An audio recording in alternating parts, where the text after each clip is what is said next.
What is up, wrestling fans? Welcome to another episode of the Smark Out Moments Mac Talk podcast. I'm your host, as always, Tony Mango, joined as always by Robert D. Felice. Hey, everyone. I was going to say, maybe not. And Callum Wiggins. Hello.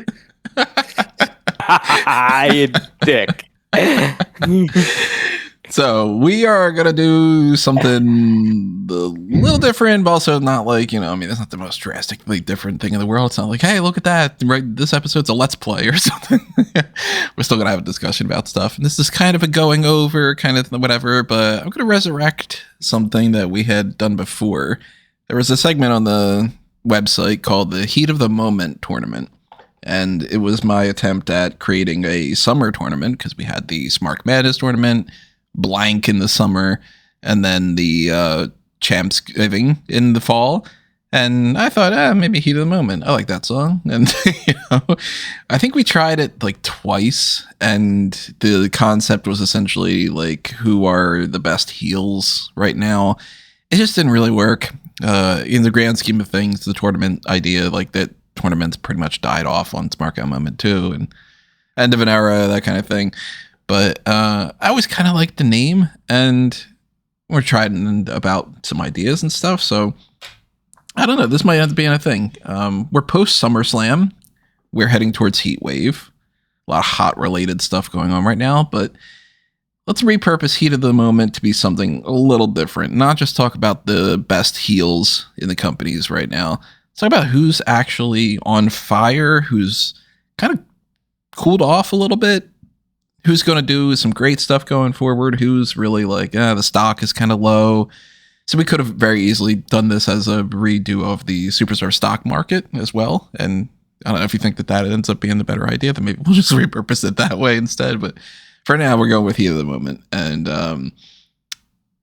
I think that, we got a very wide range of discussion we could do now. We could talk about where we're heading towards WrestleMania. We could talk about the state of the women's division, of how kind of awful it is in a lot of ways, but how much talent that they're letting just go to waste and all.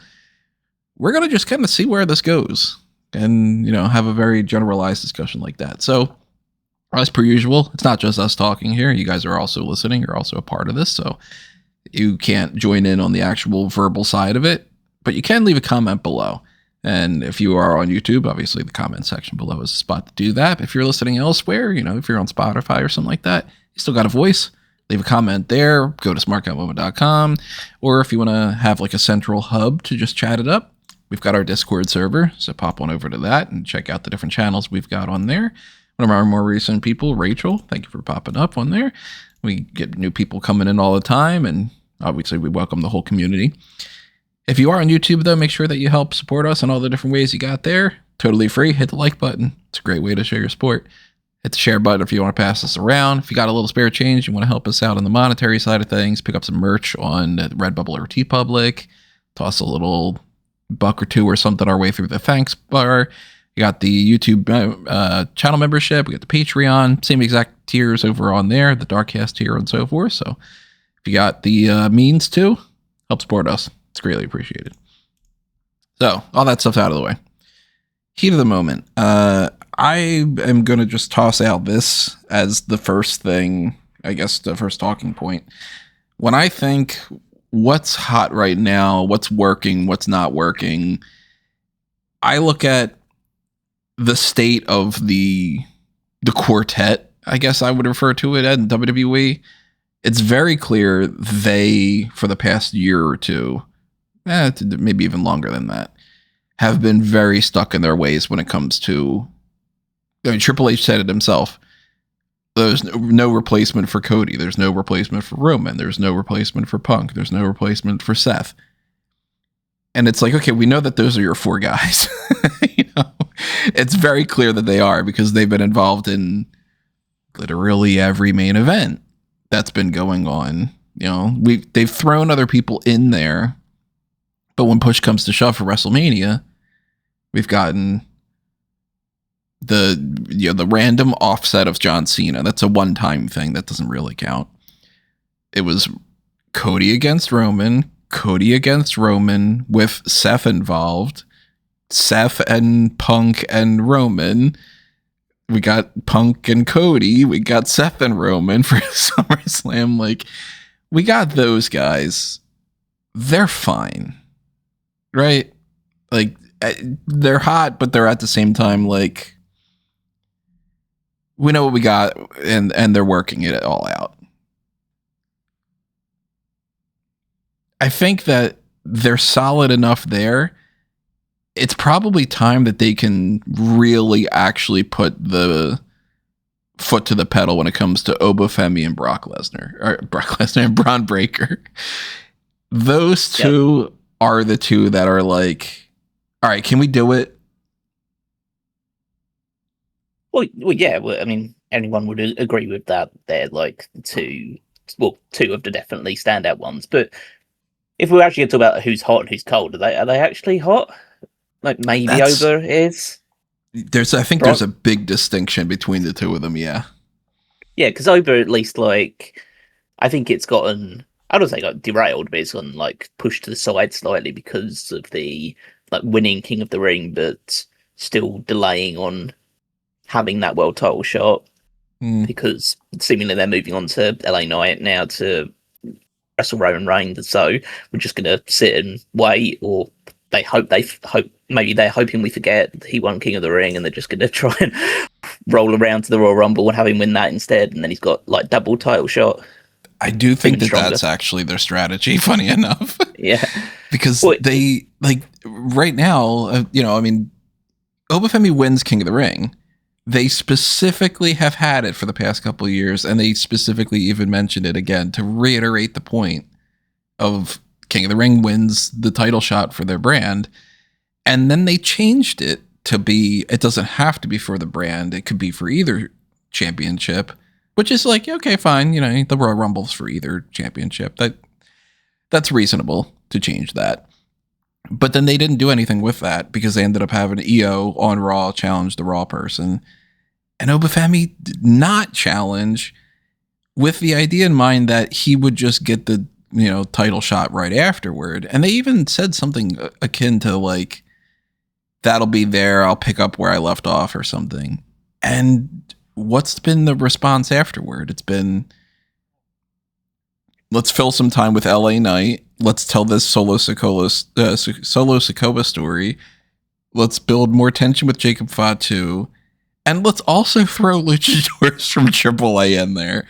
We really don't want you to have Oba Femi versus Roman Reigns right now, which makes me think, okay, well then you're waiting until WrestleMania probably. Yeah.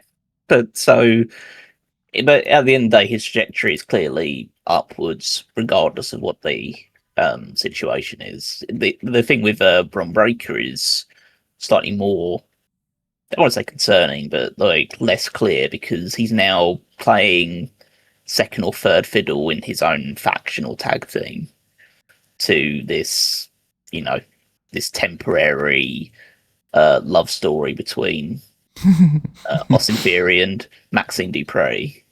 And so he's just like the other guy in the tag team now, rather than being like the actual focus, the actual star, the breakout person that should be fighting for who we thought, like, after that run with the Intercontinental Championship and losing WrestleMania, we thought, okay, now he's going to be part of the Vision stable. He's on a beeline to the top eventually. And now it's a case of, well, he's just now stuck in a tag team and he doesn't even feel like the focused member of his tag team. And so yeah, I don't know where we'd stand on him, but I certainly wouldn't call his I certainly would be hesitant about buying any stocks or declaring him as like a hot commodity right now. He's very much coming across to me as like, we want you to know that this guy's the guy, but we don't want to do anything with him yet because it's August. And like, you're right. Like, he is not in a great spot in the Vision itself. Maxine Dupree and Austin Theory are taking up the full focus of like the actual Raw content, feuding with Alpha Academy and like being more bombastic and like forefront at the story, while Breakker is more so there's two love stories going on. It's Maxine Dupree and Austin Theory, and it's a love triangle of Bron Breakker and Paul Heyman and Oba Femi, of him being like, "Is he your favorite?" Okay, I'm upset now. But I know they're gonna likely come back to this as being like Paul Heyman was showing preference to Oba Femi so that way he could light a fire under, to use the heat of the moment thing, to light a fire under Bron Breakker so that way he could level up to the next stage of, you have to be the unpredictable badass and you have to prove to me that you are better than Oba Femi. And I'm like, man, I don't want them to feud yet. I want them to get to that level of like Cena and Batista, where those are the two guys walking out of Mania as the future. And in the future, once they've established themselves even more as the main event guys, then I want to see them clash. Now, if you have Oba Femi and Bron Breakker up against each other, Bron Breakker's got to lose. And then that's going to make him lose even more momentum. And then he looks even colder because then, the two guys that are the future, one of them's definitively not as much as the other one is.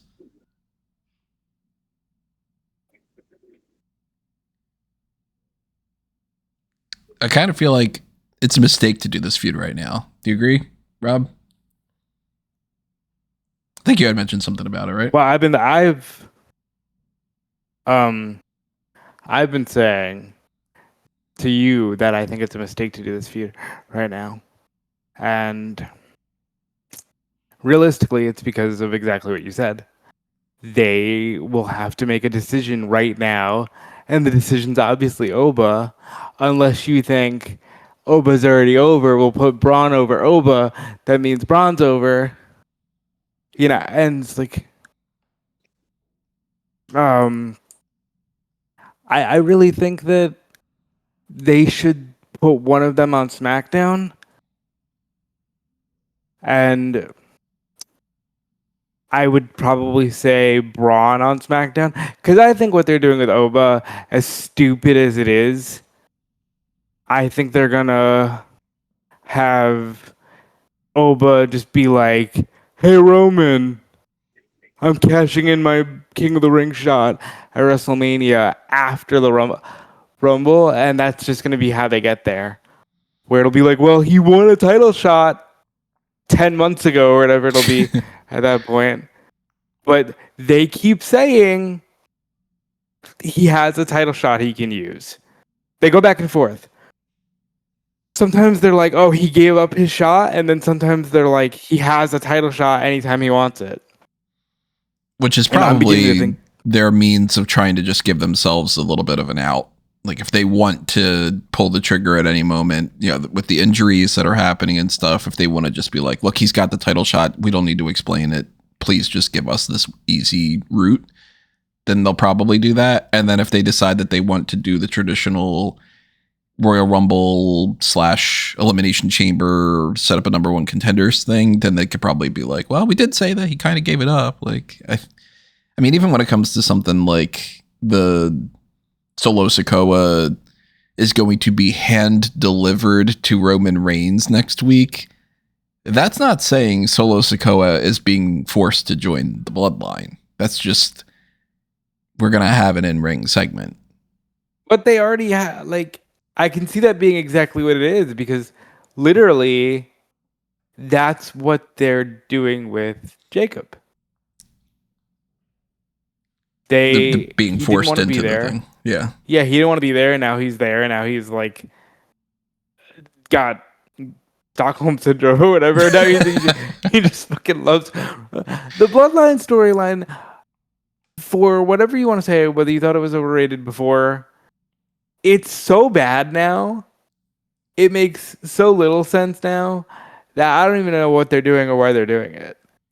But I think they're teasing Braun and Oba, and I don't even think they're going to deliver. Because Michael Cole on commentary is like, these two are the cornerstones of the future of WWE. you have Adam Pearce clearly saying in ring without a microphone, not now, when the time is right. I don't even think they're going to deliver on these two having a match. Braun objectively looks bored as fuck on TV doing the tag team stuff. He does. He really does. And like, they're not like, oh, the person, like the character is clearly doing a thing where he's like, I don't want to be doing this. Why am I out with Paul Heyman fighting Oba Femi? But I'll spear Otis and Tozawa because that's fun for me. I don't know. It's hard to say. I mean, obviously, if Oba's super hot right now, that's just the way it is. That's probably the way it's going to be. If anything, he might be the one star they make, in the next 5 to 10 years. But Oba's consistently over right now, so that's good. Breakker, I feel like whether they know it or not, they cooled down Breakker to such a degree that most people sold their stocks and their interest in him. Guess he's just another guy on the roster, which is horrible. For 2 seconds during Raw, I thought Austin Theory and Maxine looked really good. And then they have Theory charge at fucking Oba and get swatted away like a fly. And it's like, okay, there goes all of that. It's really hard to say because they're not... I don't think they know where they're going with any of this, except for saying, isn't Oba Femi great that he's over?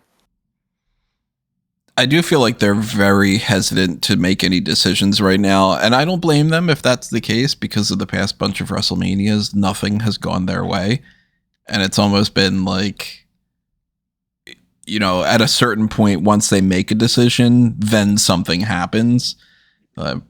Next thing they know, Bron Breakker is going to get another injury or something. Or Roman's going to have to sit out for a bunch of months, whatever it might be. And then they're going to be like, well, goddamn, we got to pivot all over again. And, if we would have gotten the way that they were planning on doing stuff, we would have gotten a lot of different main events from WrestleMania the past couple of years.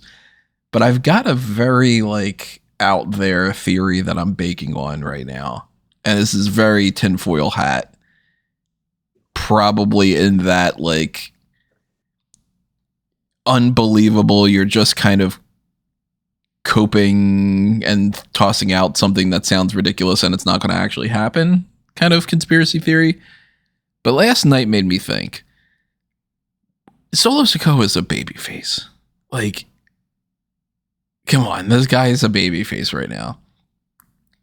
It would be so weird if they were to just be like, and you know what? He's being forced into the bloodline and he's gonna be a heel, damn it. The crowd's responding to him and we don't fucking like that. They've done it before. They're very stupid sometimes where they just don't listen to the crowd. But I've got a little bit of a what if going through my brain. Mania's in Saudi. All bets are off when it comes to that. Realistically speaking, John Cena's not going to wrestle. Brock Lesnar might wrestle. He says that he's retired, but I still think that there's a possibility that they might end up doing that Gunther match if they end up paying him enough money or something, what would you guys say the chances are that Brock ends up wrestling? Yeah, they give it a percentage. Right now I'm at 20%. That'd probably be close to 80, 90.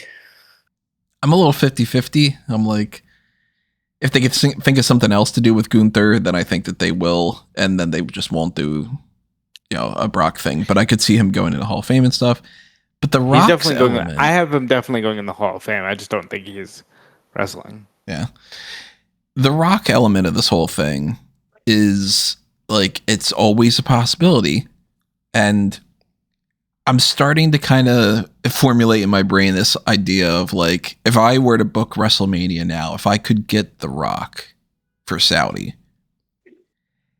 he can't do what he used to do. He's old enough now. We know that every time he steps in the ring, he's going to get injured, that kind of thing. Maybe they want to do the Bloodline Civil War thing again as a means to sort of counteract The Rock a little bit. And it could be maybe Roman drops the belt to Oba, and we've got like Oba versus,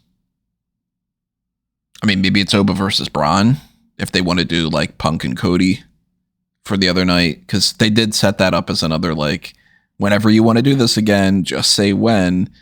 You know, that's not an official number one contenders thing, but at any point we could just have the two of us stand on the, you know, center of the ring in SmackDown and just be like, it's on, and then there you go, that's your match for Survivor Series or something. But I think that they want to do something with those four, and then Seth is, you know, somewhere in the mix. I don't know, but what if it's Roman and the Usos against babyface Rock and Jacob Fatu and Solo Sikoa, and they do like a 6-man tag, so that way The Rock doesn't have to wrestle a full match. Then you take Oba and you put the belt on him at any point that you want to do the King of the Ring thing, and you just have like at, I don't even know what event it would be because they didn't even announce anything for September or something, but like at the Royal Rumble or whatever it might be. Oba wins the belt. Oba's up against like Gunther, maybe like Oba and Gunther, Oba and Brock, or Oba and Braun. Keep wanting to say Brock because I'm so used to saying Oba and Brock now. But you could do Breakker Femi, you could do Gunther Femi, Wally Femi, and Roman can do the thing with The Rock, and it can be like, wow, we got that, but we didn't have to have that be for the title itself. We got the Oba Femi beats Roman to make him the star kind of scenario. I could see that maybe being a case. But then where does Braun get in there if he's not fighting Oba? That's my main, like, are they actually going to pull the trigger on both of them by the time Mania comes around? Or is Braun going to sit out again? He's definitely cooled off a lot. I don't know, because they could just heat him up right now, be consistent with it, and people will not care by the time Royal Rumble WrestleMania rolls around. But there's also the reality of, well, they're not just going to let go of a Cody or of a Punk in the spot that they're in. I will say that idea you have of The Rock being in a 6-man is dog shit. I'd rather him not what I would book. I'd rather him just not come back if he can only do a fucking 6-man tag. But I don't think that they have Rock for Saudi, because for as much as everyone says, oh, the Saudis will pay all the money for all the people, Rock, they've done a ton of Saudi shows. I don't think Rock has been a part of a single one. You know, like, is he not at this point? No. Actually, yeah, I can't think of any that he would have been on. Yeah, he's... So, while it would make sense as Roman versus Rock being a match that Saudi will pay for, let's be honest, they don't know where they're going for Mania because they haven't even announced a date for WrestleMania. Because they do not need to. I mean, we still don't even know if it's going to be 2 nights or if it's going to be 1 night. That's another thing. They don't need to announce a date because it's Saudi. It's paid for. So yeah, it's paid for whenever the people locally know. It's not like, oh, we need to announce a date and travel the arrangements because no one's traveling for that. It's a mess right now. The LA Knight thing, I was telling you last night, it feels like it just exists to shut people up about LA Knight because there's been so much, well, what about him? What about him? I feel like Roman's just going to smash him at in Atlanta for Sunday night's main event, and they'll move on. How would you guys say hot level for LA Knight right now? Because I don't feel like he's anywhere close to what he was. I still like LA Knight, but like, you know, I'm not hearing people go crazy over the as much and all. He's a little lukewarm for you? Is that what you said? Yeah. How about you, Callum? I don't watch him, so I have no idea. When was the last time you remember thinking that he was a hot commodity or something. I mean, he's not like he's Dude, like, dog shit or something. I checked out of WWE before he like came in as Mac of was it Max Dupree. Yeah, I checked out. When did you full blown stop watching? I didn't. Well, I'd say I checked out way before I started watching. I can't remember. I know that. When did you actually stop watching? I can't remember. It was before WrestleMania 40. I know that much. Yeah. But I mean, 39 might have been like your limit. Yeah, I think it was the Elimination Chamber in Australia where they did like 500 ads, and Callum said, "I'm good." Like, yeah, I think it's hard. How can I say like he's really been called off because he's being put in a position to fight for the world title? Like he might not feel as hot or a commodity, or he won't feel like as over as he once did, but he's getting pushed at the exact same level pretty much as he has been for the last like 2 or 3 years or so, if not higher, because he's basically just a perennial guy who will never win the world title, but will always have, one match a year for the world title. So, sensible enough level for him. I would tentatively say that's like that Razor Ramon position. Like, like he's considered a top tier babyface at all times at this point. I know a lot of people think he was buried in the whole Money in the Bank situation with the Unreal thing that came out with Triple H kind of dressing him down. But like, I think he's a mid to upper tier level guy. Truthfully, he has a better shot at defeating Roman this time around than he did last time, because there's no 1,000-day attachment. There's no crazy thing. It's just that it's Roman, so he's probably not going to win. Yeah. Yeah, I mean, you're right. Like, technically speaking, Roman could drop the belt at any point, and it wouldn't be as crazy as it would have been if it was like, he's at 800-something days, and then he just loses to LA Knight. But, like, he's not. Like, LA Knight's not winning this belt right now. But he's like... He's a great example, I think, of WWE doing the thing that they tend to do, where they end up being like, this person's really over, this person's really popular, this is really hitting. Let's wait until it's not anymore, and then we'll try to do something. And then at that point, it's just not that fever pitch the way that they've done before, because the best things that ever work with that are when it's like, if you keep building and building and building. I think what they're hesitant to do a lot of the times with people, and that this could apply to LA Knight, but LA Knight I think is also just like that they don't necessarily trust him in that spot. I think that they look at it as long as this person's got upward momentum, if we put the belt on them, we're losing the ability for more upward momentum because we've already hit the peak.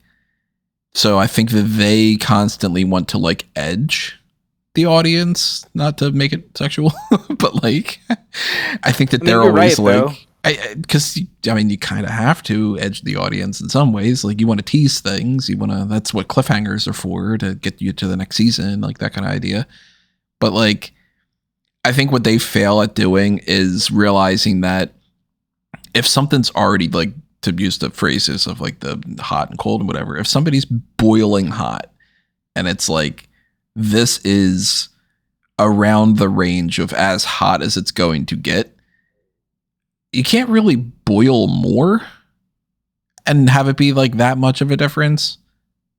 Technically, the heat does go up higher and higher, and you don't have some kind of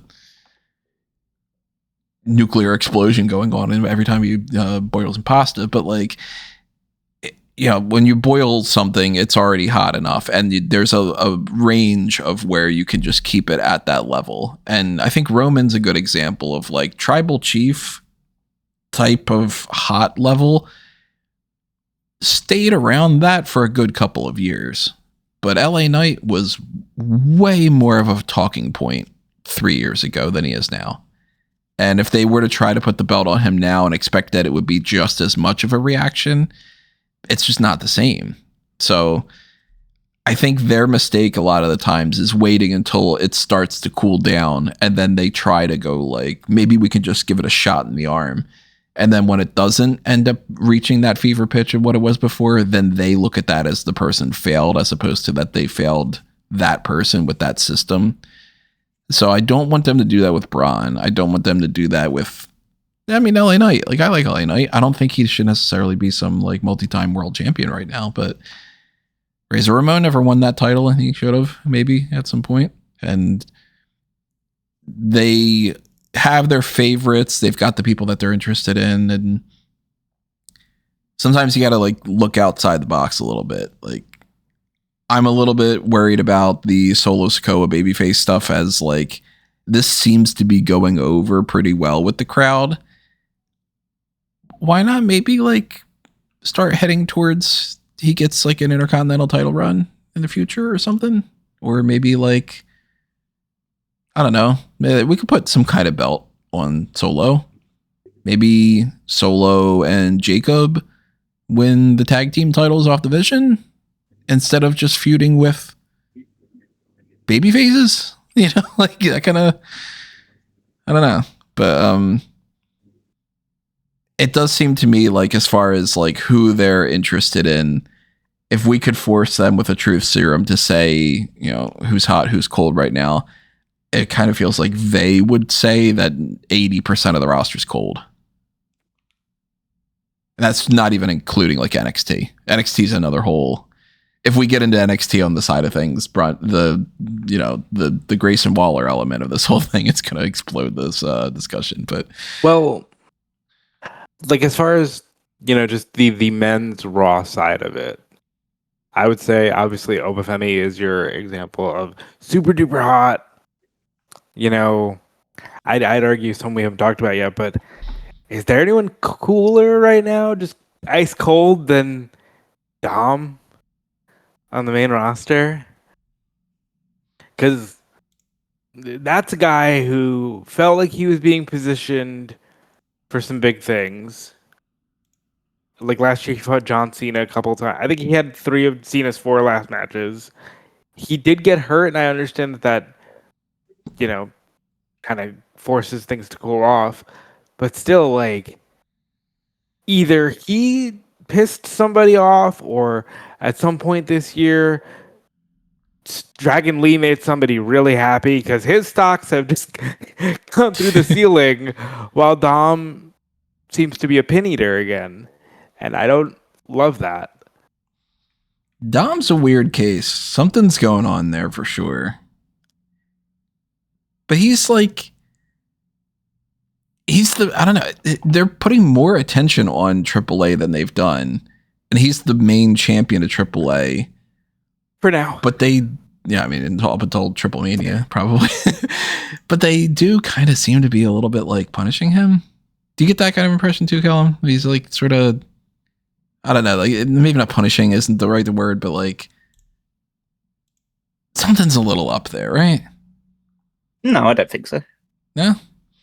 No, I feel like they see with Dom as someone who can just slot in anywhere they want it to, because he's a very malleable sort of guy, someone that you could put in, like, have this long Intercontinental Championship run, or someone that can slot down the card and be involved in this like comedy angle with Danhausen, because he's essentially The Miz. And that's what The Miz did throughout the majority of his like more mid-card level career. He could have a super long run as a somewhat credible Intercontinental champion, and then could just be thrown into some weird comedy angle the very next month or year, and no one really bats an eyelid, because that's the sort of person that's where they position him. That's why I kind of disagree with the assessments of like that they get someone like super hot, and then they try and, like, as you say, like either edge or try to like harness that momentum, just try and keep it going for a little bit longer, and then they miss the boat. I think it's just a case that they just view people as you're at this level, and it takes a monumental change in audience perception or their own perception to do anything about it. I just think like they look at Oba Femi and say, yes, you can be a main eventer, but then they'll look at someone like Dom and say, you can be this level. And then they'll look at LA Knight and say, yeah, you're at this level, but you'll never be this level. I mean, they would have done that with pretty much anybody. They would have done that with Daniel Bryan if it didn't become so abundantly obvious they had to change that and make him the main event guy. Because, you know, they were going to wander into WrestleMania 30 with have him wrestle Sheamus in the mid-card somewhere. So it's like, they clearly have very set parameters for people, and you can only. I'd argue it's so much harder to go up than to go down. Oh yeah, Because to go down, because to go down, you only have to make 1-2 mistakes, or be given 1 or 2 opportunities and not fulfill them to the level that they expected to, and then you'll never get back up there. Whereas, like, you need to constantly reinforce it, and you need to get the crowd behind you. You need to sell merch. You need to do all these things because there is such a set ceiling at the top. I mean, that's why we talk about. I mean, you were sort of like mentioning things like with Solo Sikoa, like why don't we give him a run with the mid-card title? Oh, the mid-card titles have just been handed to 2 other people, like literally like a week and a half ago. Right, crowned new champions of both sides of it. You can't make everyone champion all the time. It's why I've always taken the start. Well, it's more in recent years as I've like grown up, older and stuff like that. It's like titles are not the indicator of who's hot and who's cold. It never is and never will be. It's always TV time. TV time is the biggest indicator of who is hot and who is cold. And by that logic, the hottest person in WWE right now is Danhausen. I think we're going to say the hottest person right now is like Progressive or something like. No, it's they're all advertisement. It's the Danhausen. Who was the fucking mascot that was out with Chad Gable, where they were like, it was Chad Gable's got a great moment, but here's like A&W root beer. Chad Gable's got that dog in him. Well, probably the hottest guy then in that regard is probably Triple H, because he starts every single pay-per-view or whatever and stuff like that as well. But it's Danhausen. Danhausen's Danhausen's hot right now. That's for sure. He would be on the hot list. Yeah, because he has. I don't know whether the thing is like. I know that stupid report going around about him like having like a dedicated slot on TV time, and then he didn't appear on TV at all last week, so that probably threw that out of the question beyond SummerSlam, obviously. But yeah, it's more of a case of who is getting a lot of exposure on TV, whether they are like winning, they're losing, anything along those lines. It means that there is a vested interest with them. It's like. People that are hot right now are, Chad Gable has gotten resurgence recently and he's appearing all the time. Penta has remained like, I would say he's hot, but he's like remained at a certain level and he pretty much he's never off TV unless he's injured. And so that's like it. Whereas then he's going to win that tournament too. Like he's going to fight Roman. It's going to be him. But then you look at people like, when did the Creeds last do anything? At all. On a TV show. Yeah, at all. It's like. The last thing that they did that I'm aware of was Julius appeared in a video package for Kendall Gray training for Lola Vice. Yeah. And that's like, well, that doesn't really count if it's like the last thing that Julio Credo did with Los Americanos Hermanos was to say Kendall Gray is great. So, yeah, while I agree that like Dominic Mysterio's stock has dropped recently, and well, from at least a main roster WWE perspective, I would certainly say like he's by far away not the coldest person, I think, because there's loads of people on the roster across all things that just aren't doing anything and just seem to be just spinning their wheels until they get to be released. Like now I mean they're still doing things with like the Bravo Americano and all that other stuff, but now that's like off the main roster. Like you're not seeing Tyler Bate or Pete Dunne do anything. When's the last time we saw Ilya Dragunov? Yeah, really where is he? Anything significant? Yeah, and like, is he injured? She's got to come up. No, it doesn't say that he's injured. No, they just don't give a shit. Kind of like the Jordan Grace thing, where it's just like, we just don't want to use this person. Yeah. Because I look through like the rosters and just looking like from each side of things, just seeing like who's the people that are really just not doing anything on TV at all. And on the SmackDown side, it's Dragunov, because I can look through the list of everyone else and I can kind of remember just like going through like results and stuff like that of them doing something in the last couple of weeks, month or so, whereas Dragunov just doesn't appear to ever, or at least not in very recent times, be showing up at all. I mean, even like people like Angel and Berto are doing stuff in AAA, so at least they're getting involved. Whereas on the Raw side, it's probably the Creeds and maybe like Bate and Dunn as well, but at least they're probably doing stuff in AAA as well. So everyone else is at least appearing on TV. You can argue about their relative success at the moment and how over they are, but at least they're doing something. So, and there's just these 3 or 4 guys that are just sitting in catering, just been twiddling their thumbs for weeks on end. So if we look at the men's, like the women's division, I think can be a whole nother discussion to get into on it itself. But if we stay on the men's for now, if I look at the Raw roster, there is like, I think that there's a definitive kind of tier setup going on. Like Akira Tozawa and Otis. Otis, I guess, is injured or something. I don't know for sure about Otis, but I think he's injured. Tozawa's doing the stuff with the vision. So like, you know, but he's in an enhancement talent role. So he's not going to be getting massive wins. Dawkins is out because of Montez Ford and Bianca Belair having their child and all, and they don't want to use Dawkins as a singles guy. So, you know, excusable absence. We got Division. They're nowhere near as hot as what they used to be or what they planned on, but they're still being, you know, a focal point. Cass has just started back up, so he doesn't really count. He's just doing the let's heat him up side of it. You're definitely right about the Americanos. Tyler Bate and Pete Dunne, they've given up on them. Pete Dunne is basically like, they've already reached the point where they have him producing. So he's been doing that for years at this point. And it's like, that's all he's doing is producing, it seems. Which is crazy because he's like younger than all of us. Right. He's like, what, like 24? Some shit, like, you know, some kind of ridiculous level. And they're just kind of like, wow, you're the next William Regal behind the scenes. And like, man, this guy might want to like actually have a career still, you know, but okay, fine.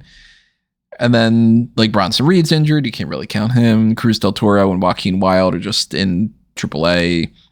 AAA is very weird. AAA is very much like, I want Drake Moreau here, and he's going to be my Kane. And, well, if you're not doing anything with Carmen Petrovic and Evolve, I'll put her in Los Paris Del Mal and like all this. Like, it's all kind of crazy. It's a little bit weird that they've cooled off, it seems, on Ethan Page.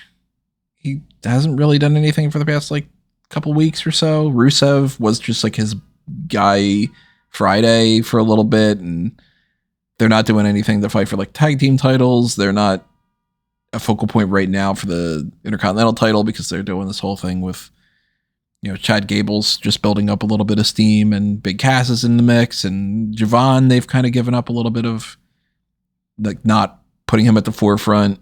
War Raiders are they're just fucking in AAA and in SmackDown, so I don't know what's happening there. Waller's on good NXT. For them. You know, it's better for them than good for nothing. them. Yeah. JD McDonough is a guy that they seem to like a lot to use, but not to actually push.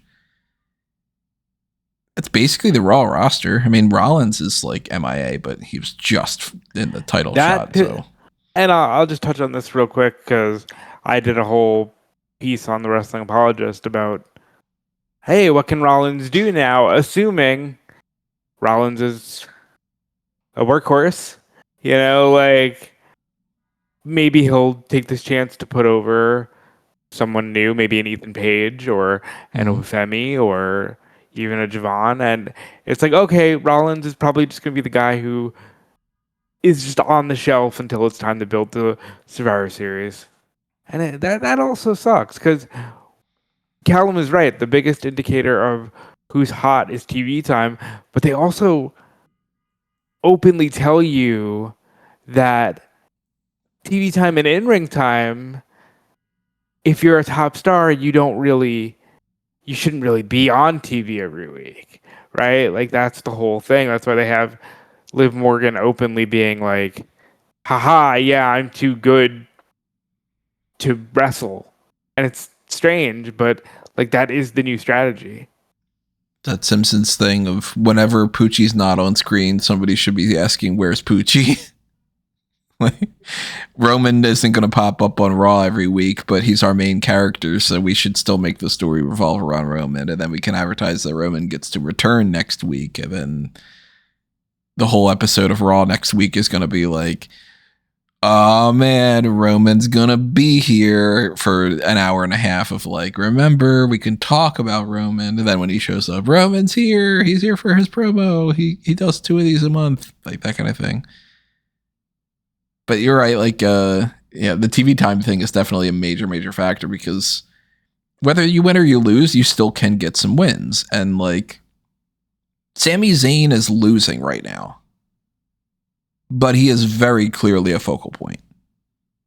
And I mean, that's his character right now, is like he's losing and he's crashing out over it. And it's weird. SmackDown's more interesting for the title scene right now because they seem to just be like throwing everything at a wall. Like, technically speaking, CM Punk and Cody Rhodes and Sami Zayn and Gunther and Nick Aldis and Kevin Owens and Finn Balor and Randy Orton are all in the title hunt. It's a lot.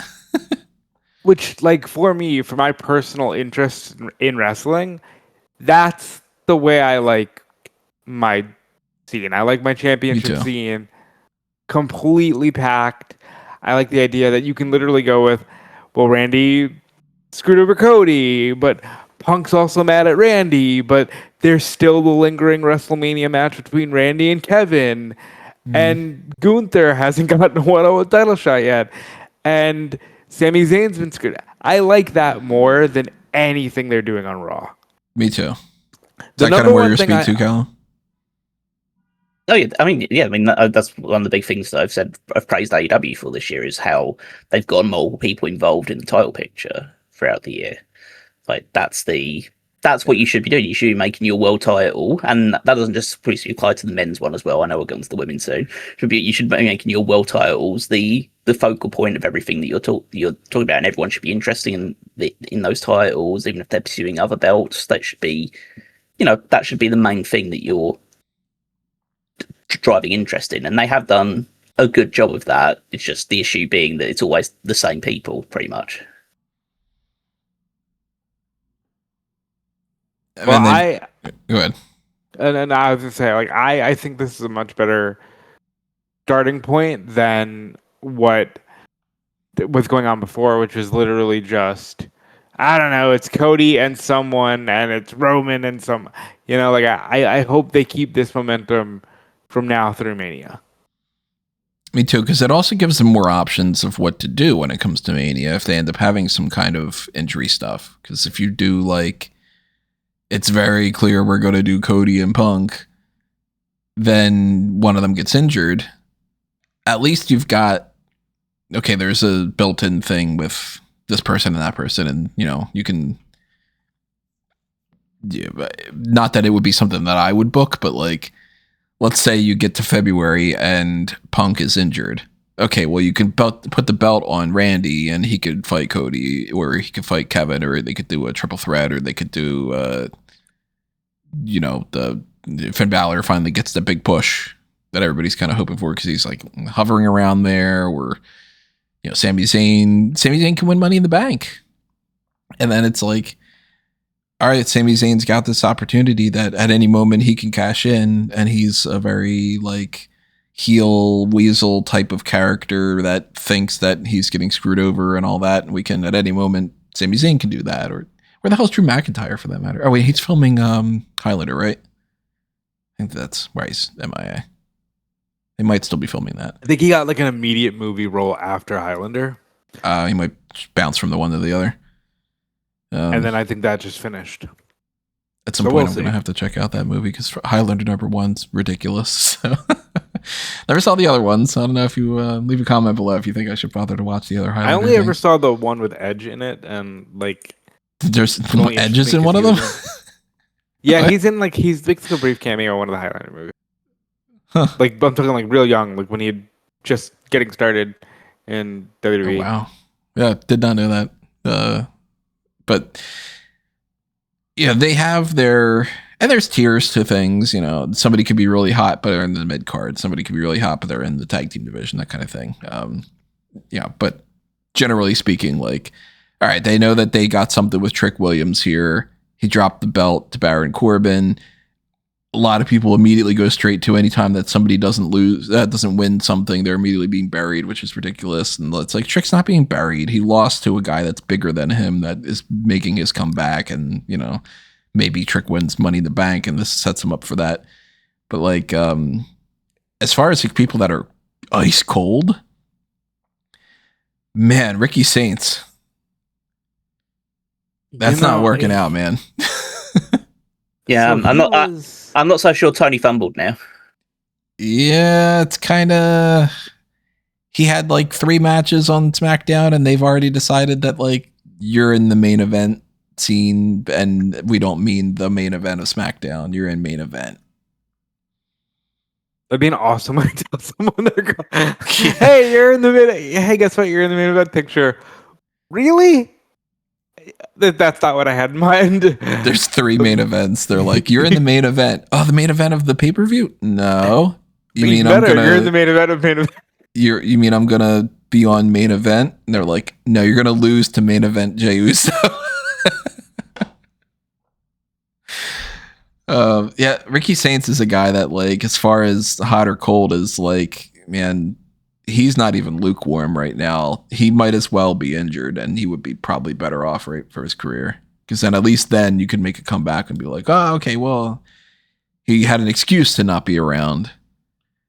He's doing a little bit more than Dragunov is, but when he was first getting on SmackDown and getting pushed, I was like, okay, I could see him parlaying this into a Money in the Bank potentially. Right now, I don't see that. I don't think it's over for him in that. I think he'll be in it, but it depends on how many slots they typically have. I think 6 to 8, maybe. It's somewhere between 6 and 8. I don't remember exactly how many they had last year, but it was. Maybe I should check my Money in the Bank statistics page to see how this usually is. It's somewhere around that range. And when I look at Money in the Bank's in October, the Rumble's in February. Nothing makes sense anymore. Time's relative. Yeah, I don't see him. He's exactly the type of guy that I could picture, depending on all the injuries and anything that comes along the way that we are unaware of right now. You would assume that the way that they tend to do these things lately is that they usually do like triple threats and fatal 4-ways to determine who qualifies for things, because they like having people involved that don't take pins. I could see it being like, we're having a Money in the Bank ladder match qualifier, and we're going to do 4 people on SmackDown and 4 people on Raw. And that's a good way to get 4 people on there, and you do at least 2 people per match for the qualifiers. You can get a triple threat out of that, I think. And I could see Ricky Saints being one of the guys that competes in a triple threat and takes the pinfall. So it's like qualifying for the Money in the Bank is going to be Trick Williams versus Carmelo versus Ricky Saints. We're going to just redo that thing again, and Trick pins Ricky. I don't think there's a chance Ricky Saints is fighting for that briefcase. Kind of the same as, like, as much as I hate to admit it, I love Johnny Gargano. I mean, the dude's been laying down on a crate for 7 months. It literally was a trending topic on Twitter, and he even tweeted out the picture of it trending, that he's been planking on the bench for like 6 months already. Mm-hmm. Ciampa, meanwhile, has held championships, wrestled in these bloody matches, and he's still being depressed over the fact that Ciampa left. I mean, the Machine Guns were there trying to help him, and they're gone now. It's very strange that they're still doing this with him, but they keep involving him in the Sammy thing. Mm. Which keeps making me wonder, like, are they stringing the carrot along? Like, no, you're going to be in the Sammy thing. Like, it'll all eventually work out. Gargano's going to just, like, flip out, and then it'll be like, Johnny Wrestling's back, motherfucker. Like, that kind of, Right, like, what's the payoff there? I don't know. I don't understand why they do these things with people that they know are talented, and just choose to be like, oh no, it'll be funnier if you lay on a crate backstage for 6 months. There's no character development there. He's not, doing new facial expressions, making new noises. As stupid as that is, like, you hear the stories of creative being like, well, put a mask on him, so he's forced to work on his body language. Like, you're not doing anything with Johnny Gargano. You're just having him be depressed. What's the payoff there? As I'm looking through this SmackDown roster now, here's another person that I think is worth chatting about. When you get the idea of something becomes hot and then they just want to like not necessarily go with it, they've pigeonholed somebody into a spot. I forget how you worded it earlier, Callum, about like what you're in this role that we see you or something. A guy that like for a very short window was like, this could explode. And they very vehemently said, we don't fucking want it to. Like, no, this is not going to go from D tier to A minus. We're going to let this at most simmer at C. Is Kit Wilson. That new entrance theme concept for like 3 weeks was like, people were like, this is fucking fun. Let's do something with this. And they very quickly were like, oh, you like the entrance? He's not going to come out for the next couple of weeks. We're going to only have him in backstage things that do not trigger his entrance theme. And it was like, that's the fucking, what? Why are you not doing the thing? You're punishing people for being a fan of the thing? And then, why reset? And that's where I get in my whole, like, I kind of feel like sometimes they offset something out of spite to be like, that wasn't our plan. So fuck you. We won't let it happen. And what's Kit Wilson doing now? He's not even doing anything with The Miz as much. Miz came back by being literally on the SummerSlam, like a broadcaster on the SummerSlam pre-show, where he was joking about it. He's like, "Are you not going to at least let me talk about the fact that I was a vegetable for, for a month?" Like, it's very strange. Nakamura is a new guy that they're trying to reheat. He's got a whole thing going on. They circled back around to Nakamura is just going to feud with the MFTs, and he's bringing someone in to fight alongside him, which is either, I'm assuming it's Takahashi, that they're going to let him skip NXT. Kind of what I'm thinking too. What about you, Callum? I assume so, because that's the. I have seen the clip, so I know enough about it, but I can't really see anybody else that would make sense from like someone from his past or someone that would relate to him that hasn't been there for a while.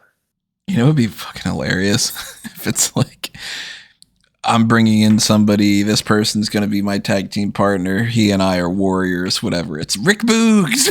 He just comes back and he's just like, kind of like, fuck yeah. So he's had some weird random partners. You'll know if by next week they change warriors to gladiators. Yeah. He's the one that's going to get Enzo. What if it's Enzo? Avery Styles? Well, then he's not going to help set up the ring, right? First? Yeah. How would you guys classify Finn Balor? What's his like? How hot is he right now? I mean, he looks better than most men his age. I'd say he's pretty hot. He always did pretty well in the tournament. But Balor's always just there, and it's not like a bad thing. Yeah, that's just what he does. Whether he's like, I can't say like he's more over now than he was. Well, certainly not like a decade ago, but like, doing stuff for the Judgment Day, he was just kind of like a guy in the Judgment Day. And now he's just a guy on SmackDown doing his own thing. It's like, that's just where Finn Balor is now. Might get a United States title run at some point. Might form a tag team with someone and go for the tag team championships. Might, that's kind of just what his lot is. It's just, okay, we don't really have an idea what to do things this right now. Let's just do this with Finn Balor. Guy to slot into places rather than guy to create spaces for. Exactly. Yeah. Like he could feud with Gunther, he could feud with Sammy. If they want him to lose to Baron Corbin, so Corbin looks a little better, they could do that. But they could just have him be like, all right, maybe he'll team with Nakamura if they need to do something. Or maybe he'll pick up where, like, it'd be fun to see, like, I don't know, maybe dedicate a little bit of time to, like, Dragunov comes back and we get a Dragunov and Balor feud. Like, that could be something worth investing in. And then WWE would probably be like, nah, I think we need 3 backstage segments where Damian Priest is mad at R-Truth. And you're like, okay, shit. Yeah, you like that story, we get that. Meanwhile, Matt Cardona's in catering just being like, I guess I'll be Zack Ryder if you want me to. If that'll give me more time. I think that there's still more that we could talk about on the men's division, but we haven't gotten anywhere into the women's yet.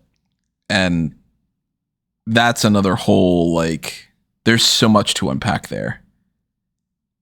We've talked about this before, obviously, over the past couple of months, but, like, in the concept of there's no replacement for Cody, there's no replacement for Roman, et cetera, they made it very abundantly clear this year. If there is not something specifically going on with 5 women or so, the whole women's division just falls apart. Like, not even just the main title scene. Everything crumbles. Somebody can get screen time and they can do, they're not going to not have anything for any of the women on any episodes or anything like that. But, like, Liv Morgan, Rhea Ripley, the fact that they don't have Bianca Belair right now and all, that gives them this feeling, I guess, of if we can't have Liv Morgan versus Stephanie Vaquer and we can't have her against Becky Lynch, well, then we don't have anybody, and we would be better off if we just didn't bother than if we tried to build somebody else. Because it could have done something, not that it would have been the best thing in the world, but, like, it's not like Ivy Niles not sitting around injured. And they were like, no, we'd rather not use you than to try to push somebody. Natty's like, I am desperate for you to push me. I can do anything at any moment if you want me to do it. I'll be a heel, I'll be a face, I'll fart on camera, I'll whatever. And they're like, why don't you go fight somewhere else? And they're like, well, don't you have somebody that you need to have, like, Liv Morgan fight up against? And they're like, nah, we're good. If we can have Liv Morgan be on screen with Raquel and Roxanne in backstage segments, then we're fine. We don't need to have her fight anybody. Every once in a while, maybe we'll have her fight EO or something. But SmackDown's a mess with the women's division, and they have more people that they're not utilizing. Raw's a mess, other than we finally got 2 of those people back now, so now suddenly, we have an actual title scene. State of the women's division is not great right now. State of the women's division's not great right now, and I don't know how it improves consistently, because I think one of the biggest problems in the women's division is just, like, it seems like people are just cool with whatever. And that's probably a company problem, but, like, it does kind of feel like, yeah, sure, the title's not being defended, but it's fine, right? Like, because we have all these titles in play, and it's like, yeah, but they only matter if, each is being defended to the proper level, and then that's how you establish what the belts are. Like, they had Tatum Paxley debut on SmackDown. She's going to be the third to Bliss and Flair. And great debut. It's perfectly with Bliss's character. But it's also like, you set that stage for, wow, she debuted in the main event of SmackDown. Is she ever going to be in the main event again? That sounds a lot more mean than I mean it to be, but, like, are they going to put her in the main event again? Or is it just like, hey, you'll get this huge pop because you're an NXT call-up, and then, deal with whatever spot you get? I want to see some consistent growth in the women's division. I mean, it doesn't help that apparently the interim champion is also injured. That's something that's different from last episode of the Hot Tags, all right? That's Chelsea Green. She wins the interim title because Rhea Ripley's injured long enough that they decide, fine, let's do an interim title. And she, on the first appearance from having that, gets a broken orbital bone. As far as I'm aware, that means she can't wrestle for like months. Because the broken nose thing, they've done like the mask before for her, and you know, for Cody and from other people. Trish, I think, had it at some point, right? But like, I don't think you can wrestle with a broken orbital bone. Did Ripley not wrestle with a broken orbital? When she did War Games and had that mask, wasn't that because... Was that an orbital bone? I thought it was a broken nose. I don't know. I mean, I don't remember. I mean, Undertaker had his Phantom of the Opera mask thing. Well, I wasn't gonna compare anyone to 1985 Undertaker because they don't let people do that now. Yeah, but even that, I mean, like the women's division on that front, like talk about who's hot and who's cold. Like, can you get any colder than what Julia is up to? Yeah, I would say yes, because there's also Blake Monroe. Blake, I don't consider the same. Jordan Grace is in the same sort. Yeah, that's probably colder as well. It's probably colder than Blake too. I mean, Blake, I give a little bit of, they're just stalling to debut her. I don't think that this is like, okay, we've lost faith in her. I think that they don't want to pull the trigger on her winning the belt yet, and they're just kind of trying to milk the edging element of this whole thing a little bit more. But I think whenever they decide, I don't think it's helping really. No, I think it's bad strategy. It's hurting. Because there's a lot of people that would only watch the main roster stuff that don't watch NXT, so have no idea who she is, other than the fact that she's just like started appearing and is apparently chasing Tiffany Stratton for the title. They have no idea if she can wrestle or how good of a wrestler she is. They haven't even seen her entrance. Like, she's supposed to get a new entrance. Yeah, and not seen, and really, like, she hasn't cut like an actual like proper promo. She's just been involved in backstage segments. Like, she's done like some little vignettes and things like that, but she's not really like cut a promo in front of the crowd or done anything like that. Like, people just have no idea who she is, and she's been appearing for, other than the only thing people know about her is that she's going after Tiffany Stratton and the Women's United States Championship. They don't know anything about her beyond that point.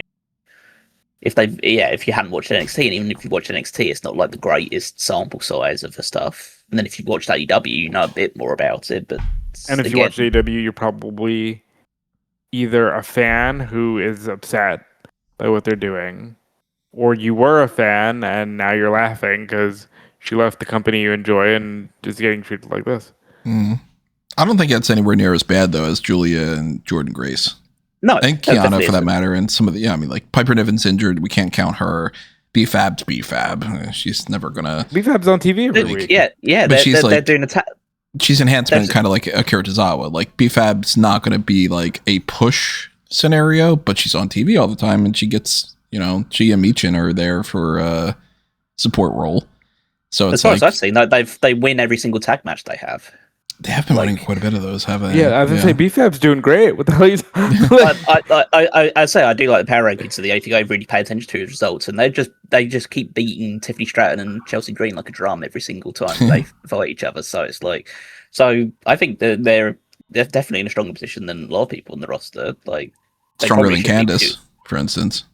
Well, yeah, Candice, right, yeah, but she's just there to be, again, she's just taken on the role, as she has done perennially throughout her career, of Johnny Gargano's wife, and she has no other really character or trait beyond that point. And literally, it's been 10 years, so I gotta let it go, but like, that really sucks. It is strange that they just almost never gave her a chance. Like, they signed her, and they've kept her, and it's always been like, well, we really like Candice. And it's like, fuck me, you like her? I thought that you barely tolerated her the way that you book her. Like sometimes maybe they looked at her like an on-screen Sarah Amato. Like, okay, we'll use you, or like how they used Cassius Ohno, where it's like, we'll use you, but like only when we wanted people to win matches. that you can make look better. We're invested in you, but not as a star. We're invested in you as a great utility player that we can utilize when we see that you could be a beneficial spot in this thing and that thing. But we never really she never won the NXT Women's Championship. She never won. Has she won She won the NXT Women's Tag titles with Indy. That was that's it, right? Yeah. That's the only gold that she's won in WWE? Other than that, her biggest spot on the main roster was she got to team with Nia against Trish and Tiffany. She's a former Speed champion as well. She was the first women's Speed That champion. is correct. She was the first Speed champion. Yeah, Speed. Which, doesn't count, really, for the most part. That nobody in WWE is Chad Gable wins an Intercontinental title at SummerSlam and has his crying moment and its special dedicated 20-minute long documentary about him. And then it's nobody's going I won that Speed title finally.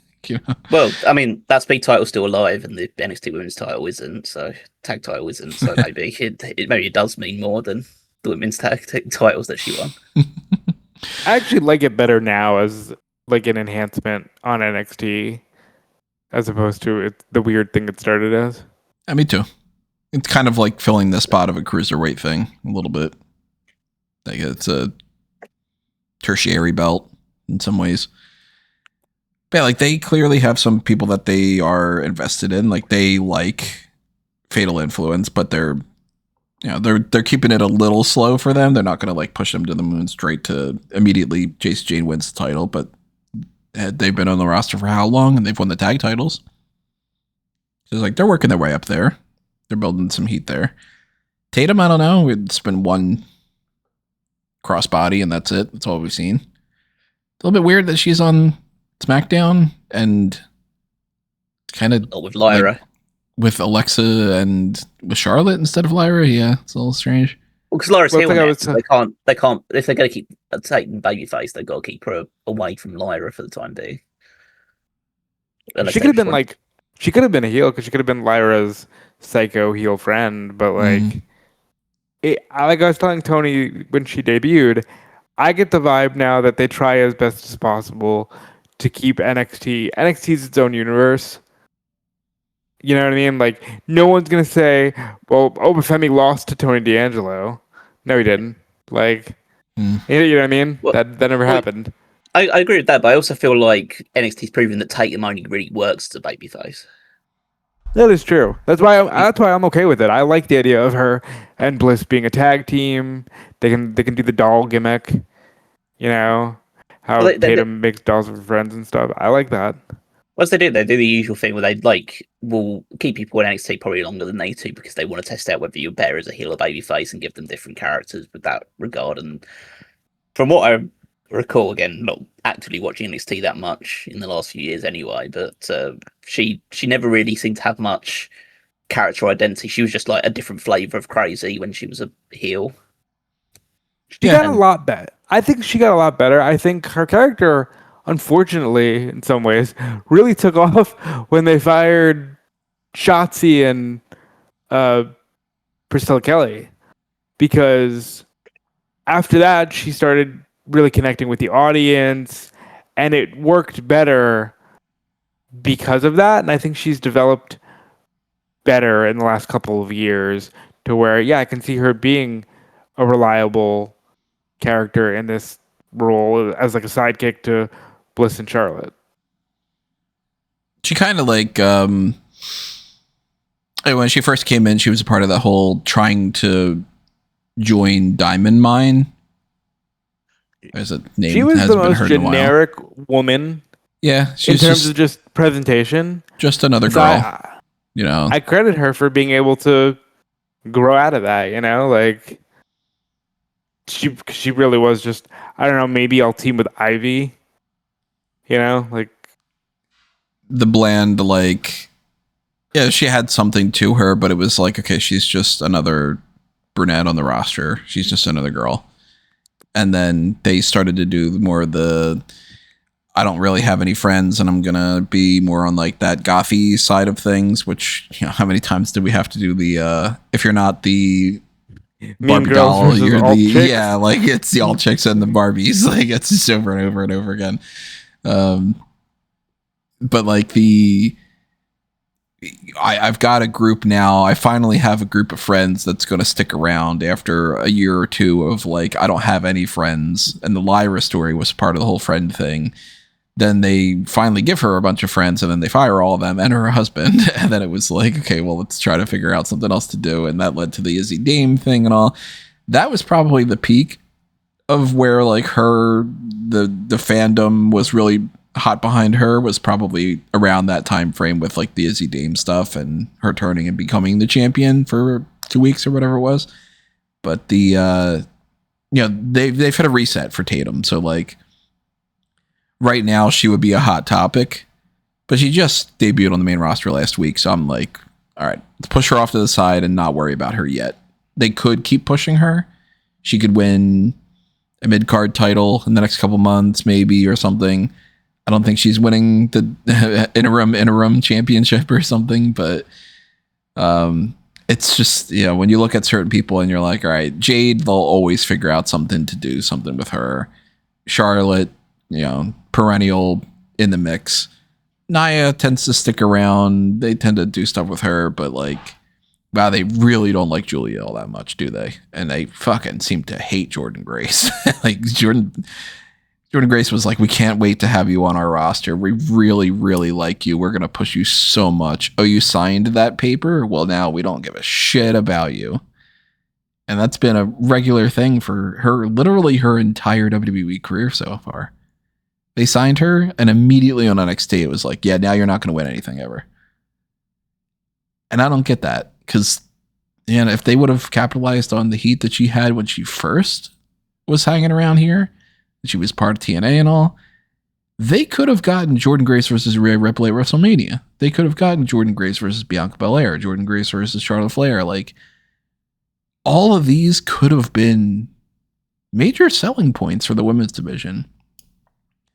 And in a time frame where we don't have Rhea Ripley, we don't have Jordynne Grace champion should be slotted right into that role.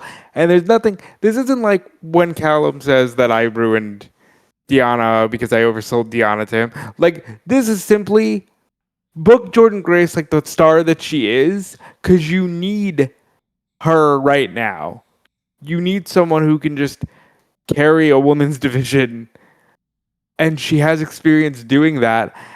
And if I'm honest, it's not like the state of the current WWE women's division is leaps and bounds ahead of where TNA was when she was carrying TNA. Like, unfortunately, they've hit a hard reset, and that's where we're at. You need to push Jordynne Grace right now because she can really come in handy. How do you feel about this, Callum? I'm going to get your opinion about this, because you brought up a good point earlier about like them feeling like certain people are in certain spots, and like Dom is like, okay, well, we have our Miz type of guy. What do you think if we could hook them up to little lie detectors and whatever? If we said to them, don't you realize that SmackDown is in like kind of shambles right now? Why wouldn't you push a Jordynne Grace? Like, what is it that you think that they would kind of respond with? Of like, do you think the problem is that they don't think that she's got a marketable look, or that she's not good on the promos, or if Chelsea Green is she's great to put people over, but she's not the champion, why is Jordynne Grace a person that you need to sign and then not even use? What's the benefit, It's so hard to get into the mindset of people that like just seemingly judge people based on a couple of incidents or a couple of things that they see or stuff that's happening behind the scenes that we have no information or privy to. I can't really explain why they wouldn't, because they seem to have so much fanfare behind Jordynne Grace. Maybe it's like, I don't know. I'd say it's like she's never been strongest on promos, but she's serviceable. There aren't many that are great on the promos on the women's side anyway, so I can't see that being a big issue. Like, maybe it's a look thing, because like she doesn't. No, I'd say this with a bit sore as well, because like obviously I've been see bits and pieces. She doesn't look the same as she did when she signed. She seems a bit more. She doesn't, because she went through a period of like TNA, which I thought was unhealthy as well, where she was like totally jacked and ripped all over the place, and that's kind of the look she kind of came in with when she first joined it. And now she doesn't look the same. So maybe it's an aesthetic thing. There's always an aesthetic bias with the women, more so than it comes to the men. And I feel like there must be some things that I wouldn't have an issue, or most rational-minded people wouldn't have an issue with, that they clearly have an issue with. Whether it's the look, whether it's the size, because she's very small. Like maybe it's the lack of promo ability. Maybe it's the fact that she's got like a deeper voice than a lot of women. I don't know. You always have to look at this stuff because you hear stories about people with the women and stuff like that, about them talking about them being nitpicked for certain things. Maybe it's the fact that she doesn't have a particularly flashy wrestling style, because they do seem to train people in the women's division, especially in NXT, are very like gymnastics heavy, very high flying focused and all of that stuff. And she doesn't do that because she's like a powerhouse type wrestler. But then again, you have people. It's that weird juxtaposition where, like, she's positioned as like a powerhouse style wrestler that can throw anyone around, but then she's not as big as Nia Jax and Lash Legend, and so they're the powerhouses. And so, what do you do with Jordynne Grace? She's too small to be a powerhouse, but she doesn't flip around. So, what do we do with a Jordynne Grace? So she's kind of in that spot of like a Big E, where it was like Big E's definitely a big dude, but if he was a couple inches taller, man, he'd be the world champion a bunch of times. Well, yeah, maybe like an Otis or something like that. I mean, Otis is obviously more hedge pen towards a comedic role, but it's a case of, I almost feel like they signed Jordynne Grace because they saw the buzz and they obviously knew that she was a good wrestler. I don't think they question that. But now they finally have her, I don't think they have an idea about what niche she should have, or where to. I mean, I feel like they've understood where to position her now, which is essentially she's just there when we need her. Like Meechin was before she got involved with this baddie stuff. That's like Meechin is just someone they can slot in wherever they want to. But yeah, I'd say that when I look at just the overall women's division, I mean, it's the same issue with the men's one.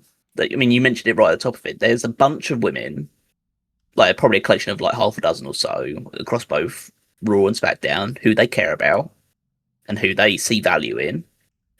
And then that's your Becky Lynch's, that's your Rhea Ripley's, Liv Morgan's, Stephanie Vicaire, and I'd say Jade Cargill. I'd say Charlotte is almost out of that loop now, and I think that's Charlotte's choice, not the company's choice. I get the feeling decided that she has more fun doing the stuff with Alexa and was like, I was thinking with Rhea. Rhea was talking the company on my shoulders type. Yeah, I'd say I think Rhea. I mean, she talked about it, like I think she was having more fun just tagging with Io than she is being the center point of the division. She'll do it because she's a company. Like she likes having like the being considered like worthwhile and important. But like she probably would have rather just been keeping tagging with Io through the WrestleMania season rather than fighting for the world title. And that's maybe the thing. Is just you pigeonhole these people right at the very top, and then there's just a layer below them that just can't level themselves up. Like, I mean, they do stuff with like Nia Jax, they've done stuff with like Tiffany Stratton, who's probably more of a preoccupied person. They've given Chelsea Green the women's title, but that's probably just more of a there's nothing else really going on. Like, we've lost the person we actually want as champion. Let's just throw her a bone and see what she does with it.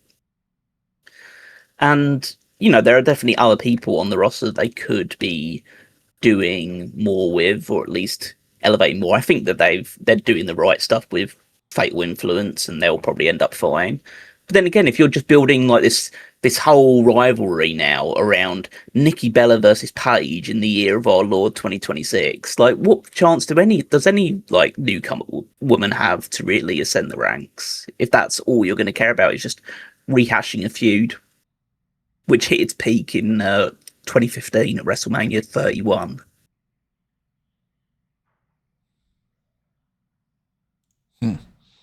So what I say, we get into the overall crux of the discussion, which is like who's hot and who's cold right now. But I can't realistically pinpoint anyone who's particularly hot right now in the women's division. I mean, you guess you can technically say Chelsea Green because they just gave her the women's title. And when I say hot right now, it's like a case of who's actually catching fire and building momentum, because all the other people who are at the top of the women's division are people who have been on top of the women's division for years now. Like, it's Rhea, it's Liv, it's Becky, it's like, I wouldn't say Lyra is particularly hot, even though she's changed her character and become a heel, because they ended the Bayley feud and then she's kind of just doing nothing now. And so it's hard to see any kind of real upward momentum of anyone in the women's division and pinpoint and just say, yes, you're definitely rising the ranks right now. Because even if Chelsea's become champion, it's like a case of, I don't feel that's an ascension for her. It's more of a case of, we got stuck in a really shitty situation. Just, okay, you do this and be funny for a little while. And then she did a really funny thing and got injured. Yeah, they do tend to do that. Like, sometimes somebody gets a belt not because they want to start pushing them towards the moon, but sometimes they give them a belt because they're like, I don't know, it's fucking Thursday. What do we figure it out? Let's just do something for the sake of it. And that's the thing. Like, if we sometimes they get bored, so they just do something different just for the sake of their own boredom. You know? Yeah, I just take an analogy like we spoke about earlier about like, who would you be buying stocks in based on like who's a hot commodity right now? Who's someone that you'd actually be investing in and say, this is someone who I feel like is going to be like one of the pillars and defining feature of this division and of WWE for years moving forward.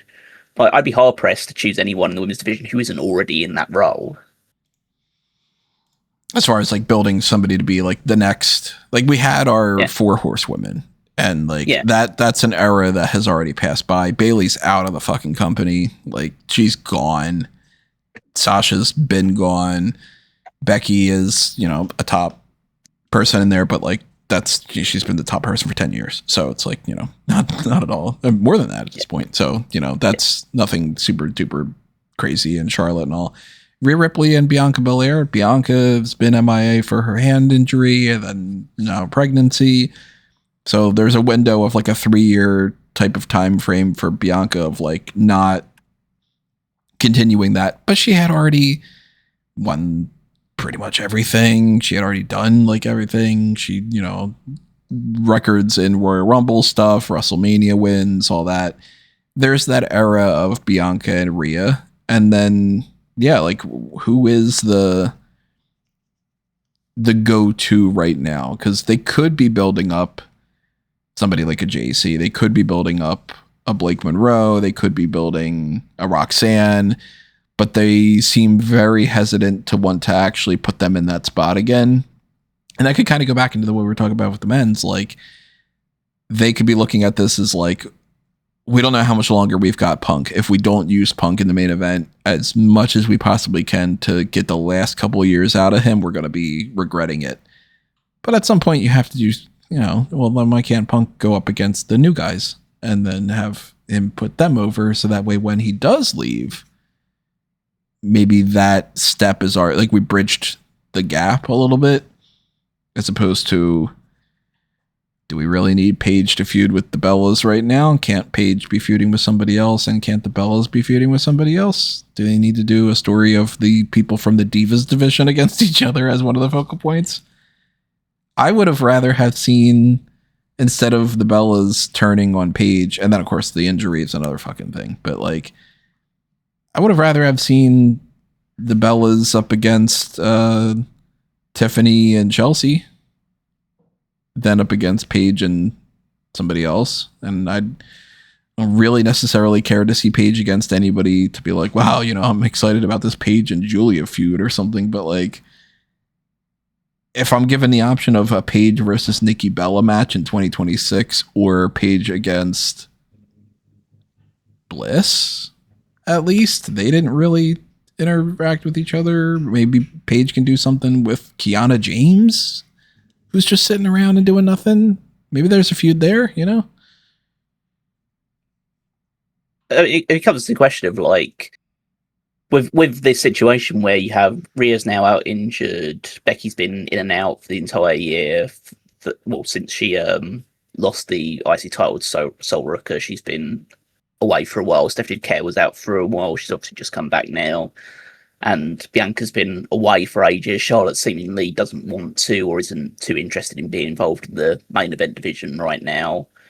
And you've got a lot of the people that would perennially be the top stars, either for whatever reason just not being around as much, or not as considered a focal point of the top division now. And if now at this particular moment in time, with all those people out of the picture, if you're not going to push more women or push different women to the top, when are you going to do it? Once they're gone, probably, right? And then you're going to have to hit the reset button and be like, shit, we lost like 6 people, and then we're going to... These people are the most important. Everybody should care about them as if we pushed them. And then... But a lot of them aren't like the same age. A lot of them are similar ages, though. It's not like Rhea Ripley and Liv Morgan are miles older than your JC James and Tatum Paxley's and True Lola Vices. They're all pretty much like, in their mid to late 20s, maybe early 30s. It's like, yeah, with people like Becky and Charlotte, there's a bit more of an age gap, but a lot of them are all in the same sort of area. And so, like, you just have to wonder, is it just a case of they've handpicked certain women that they just feel, and for the men as well, they just handpicked certain men and women they just feel like these have to be the main event people. These are the only people that we really see being top stars going forward, and the rest of them are just all a bit of a hiding to nothing. Like, because the only way you become, and it's been proven over and over again, like the only way you become a top star in WWE is by going to AEW and then coming back. Well, not that's for the everybody. only reliable. Or you got a catchphrase and arm movement, and now you have a hot entrance. Exactly. But like that's literally it. That's the only thing they're pushing right now, and it's tough to say where they're even going to go, because the only reason they're even pushing Oba or started talking about Oba or Braun is because, oh shit, I think we finally tapped out with the Lesnar well. I think we might not actually get more than one match ever again out of that. I guess we got to push somebody new. The 11th hour. Fuck. Okay. We can't linger on this and hope that we can do another 8-year fucking feud with Roman Reigns before we can have him beat Brock or whatever. And I mean, you do get some people that are like somewhat undeniable, like an Oba Femi come through. I'm not saying like the only way of doing it, but you do look at like WWE's like main event level scene right now, or both from the men and the women's side, and not so much on the women's, but Jade Cargill comes in and she's immediately in a main event level, or at least like a high priority spot because of what she did in AEW. Cody, does Cody ever become world champion if he never went to AEW? Probably not. Most likely not. And then like CM Punk had his period over there as well, but like I know that's like, but at least that was kind of more just for him to get an entry back into WWE. I'm sure he would have been pushed highly if he just went straight back to WWE anyway. But it is more of a case of there doesn't seem to be an urgency or a massive investment to really establish someone and say, yes, we are really going for this one person. It's more of a case of like they're just giving everyone a certain amount of TV time, a certain amount of things to do, and just going 50-50 with a lot of them up until the point where eventually the ones that stick around will have to get pushed because other people will retire or leave or just won't be able to be around as often or do things as often. So eventually, in maybe 2029, 2030, eventually Javon Evans will probably be doing main event work because he'll have to. Because there won't be anyone else around to do it. They'll be like, this veteran. Yeah, they're being very. Look, that's optimistic. Yeah, well, it's like they're being reactive rather than proactive, with a lot of these things. The Chelsea Green thing is a total reactive thing. It wasn't proactive. It wasn't ordained, or it wasn't like, oh, we really want to get behind Chelsea Green. No, she was just Tiffany Stratton's sidekick, and then she just was given the world title because Rhea Ripley got injured. There was no effort there. There was no push. There was no, graded step-by-step thing. I mean, the only graded step-by-step thing I guess they did with that is that she went on Unreal and talked about how she never gets pushed. It's like that was her push. How she never gets pushed, or was it the fact that they were talking about her and somebody made the comment of, she's not at that level. So, okay, let's put her at that level. It was the fans reacting to a comment from Michael Hayes rather than a story on, which is so annoying. There. But then it became a story on there because between seasons, then it was like, oh, that's a talking point. Let's try to make a story out of that. And by the way, the way they did that, it's very like, did they just give her this belt because they thought it would make a good documentary thing for the next season of Unreal? Is that their only justification behind this, or did they actually kind of maybe go, oh, you know what, if the fans care about her, let's put the belt on her? Is it just because they thought that they could get an extra couple episodes out of Unreal? Look at how they put the belt on her. I've never seen a more telegraphed finish to a ladder match in my life. She's making her entrance, and Michael Cole goes, her parents are here, and she invited 8 other people from Canada who couldn't make it because of the airport issues. And you just go, well, I guess she's winning. And then they do this silly spot with her where she's not knocked off the ladder, but her feet are just dangling there. And again, Michael Cole completely telegraphing in a commentary, oh, everyone's out. Wait a minute. Chelsea's, it was like the worst kind of predetermined thing where it just felt so inauthentic. You know? Because the bigger question is, like, what would Chelsea Green have been doing if Rhea Ripley didn't get injured? You got to assume she would be... Yeah, would she have been on SummerSlam? Right. They wouldn't have had a multi-woman ladder match. They would have had Rhea Ripley against somebody. It would have just been that. And then she would be either fighting for the tag team titles with Tiffany, or she would be with Tiffany feuding with somebody like, say... SmackDown on this episode coming up is going to be JC Jane against Tiffany Stratton for the Women's United States title. So you would assume if a scenario like that would play out, it would be like, oh, Chelsea's ringside to support Tiffany, and then Blake Monroe or JC Jane, whoever she's feuding up against, can beat Chelsea before fighting Tiffany for the belt. Like, she'd be supporting Tiffany rather than actually being like the focal point, which would be the role that she's effectively been in, like, for the most of the time. Like, if Rhea Ripley wasn't injured, she wouldn't be holding even the United States title right now. I don't even think she'd be holding the tag titles. I don't say that as like a criticism for Chelsea Green. I like Chelsea a lot. I kind of hope that this orbital bone thing doesn't stop her from actually having like a run. I want her to have an official run with the belt, that kind of thing. Like, I want her to prove that she should be in that spot. And I feel bad that like her career, every single fucking chance she gets, some kind of injury happens or something.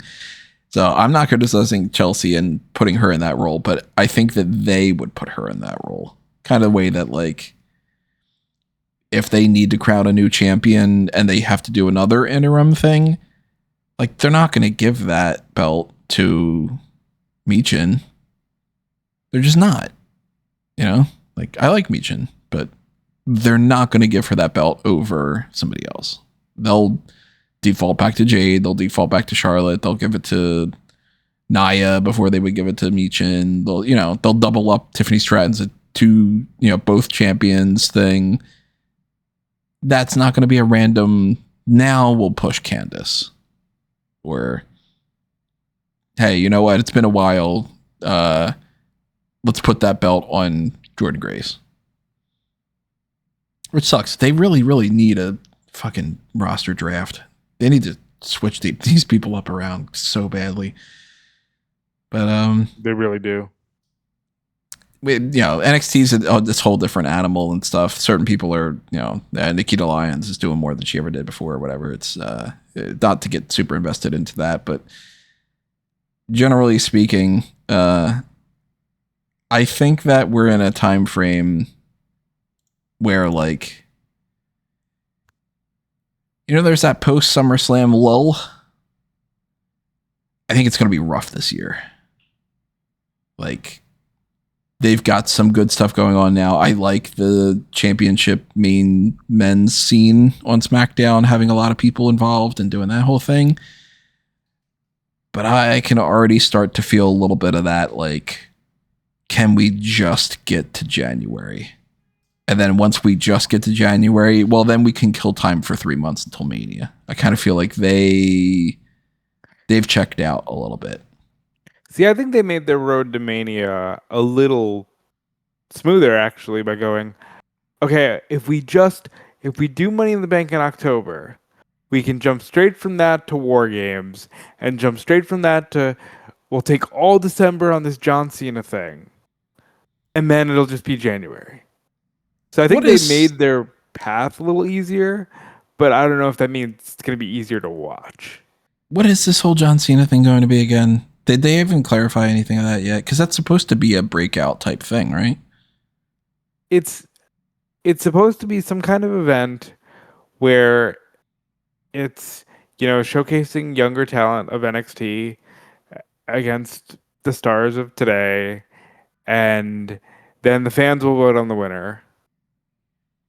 I knew it was going to be in December for a while, but, like, again, watching that Unreal episode where John's like, no, man, why would I have my last match at WrestleMania when December's like the worst time for the company, so I can give back to the company by giving them something special in December? I was like, okay, so John Cena Classic is every December now.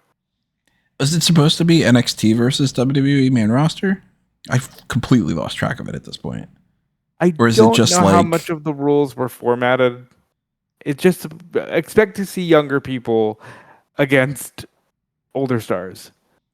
Because they're doing a bang-up job of trying to set up NXT versus the main roster. If every discussion point for the past year has been the main roster men work, but the NXT roster men are fucking terrible, I appreciate you thinking that way, but that they don't have to set anything up. They're just going to say, hey, it's going to be Cruz Montana against Damian Priest. Aren't you excited for that? Well, if they're hoping that people that don't get as much of a spotlight can get, like, the fan vote thing, then they're setting up the NXT people to be complete failures. Because if they set up, like, Grayson Waller goes down to NXT and he's like, the men suck, we've talked about this for 2 years, which is really weird that they continue to do this. Yeah, to a certain extent, like, they're not on fire. The women's division did supersede them for quite a while. But then if you think about it, I don't even know if that narrative's true anymore. Because, like, who was great on NXT and who moved up and all? It was like, oh, wow, this is a really great set of talent, like a Sol Ruka, like an Oba Femi, like a Javon Evans and whatever. They moved all those people up, and then now they're at a spot where they're rebuilding everybody. Even on the women's division, Kendall Gray's got a lot of attention. Lola Vice is leaving. You start getting into, like, they don't really care about Thea Hale. Ren Sinclair is in a kind of enhancement position, kind of, underdog babyface thing. Kalani, her whole story is that they don't push her. Callie doesn't get many wins. Jada's, I'm losing and I'm upset. Izzy Dame is derailed. Adriana Rizzo's commentator on Evolve. An interviewer on Evolve. Arena Grace doesn't do anything. Lizzie Reigns just kind of starting to rebuild herself back a little bit. Micah's just eyeing up Kiana Carver. Raina Volcan is brand new. Skylar Ray is losing and popping up on Evolve here and there. And then Zaria's kind of a middling champion. Where is the super hot on fire women's division that I'm hearing so much about? They gutted it. And then I look at the men's side and I'm like, all right, well, it's not like the best roster we've ever had on NXT, but Cruz Montana is more interesting as a new guy than some of the other people. They've got Keanu that they're building up. They've got they got something with Shiloh Hill. They got something with Tristan Angels. They've got something with Vanity Project is fun. Naraku's still new. Mason Rook hasn't fully lost his momentum, but like there's potentially something there. There's they're advertising that somebody else is going to join pretty soon, some other free agent. They're trying to push Cam Hendricks. They're trying to do like all these, and I'm like, I don't know. Are you sure that the men's division sucks right now? I think it's kind of more so the men's division isn't as great as what it used to be, but also the women's division isn't as great as what it was 2 years ago either.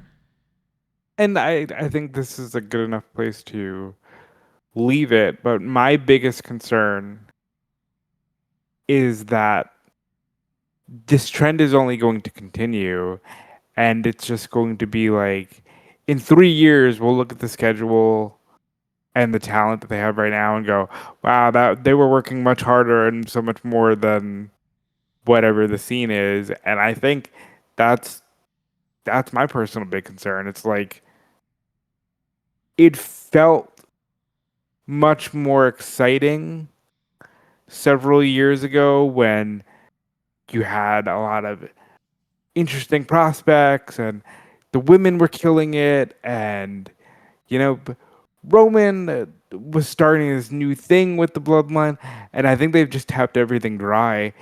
And the only thing that they're doing now is, yeah, but we're WWE, so pay us thousands of dollars. And I don't think that's not going to work for them for long. And it's going to be interesting to see how hard the crash hits. But the crash will hit. It's certainly not sustainable like that. Because even the diehards just won't be able to afford the tickets. And then what do you do? Well, then you just don't report the lack of people at SummerSlam. You just don't do the attendance record. They didn't do that, did they? No, they didn't. They didn't do it the first night. They didn't do it the second night. Yeah. They didn't put out anything even saying, hey, look at what we hit combined. Mm-hmm. Wow. I forget. Either of you guys, were you guys a fan of The Office, the American one? I've seen some clips. I haven't seen it. So.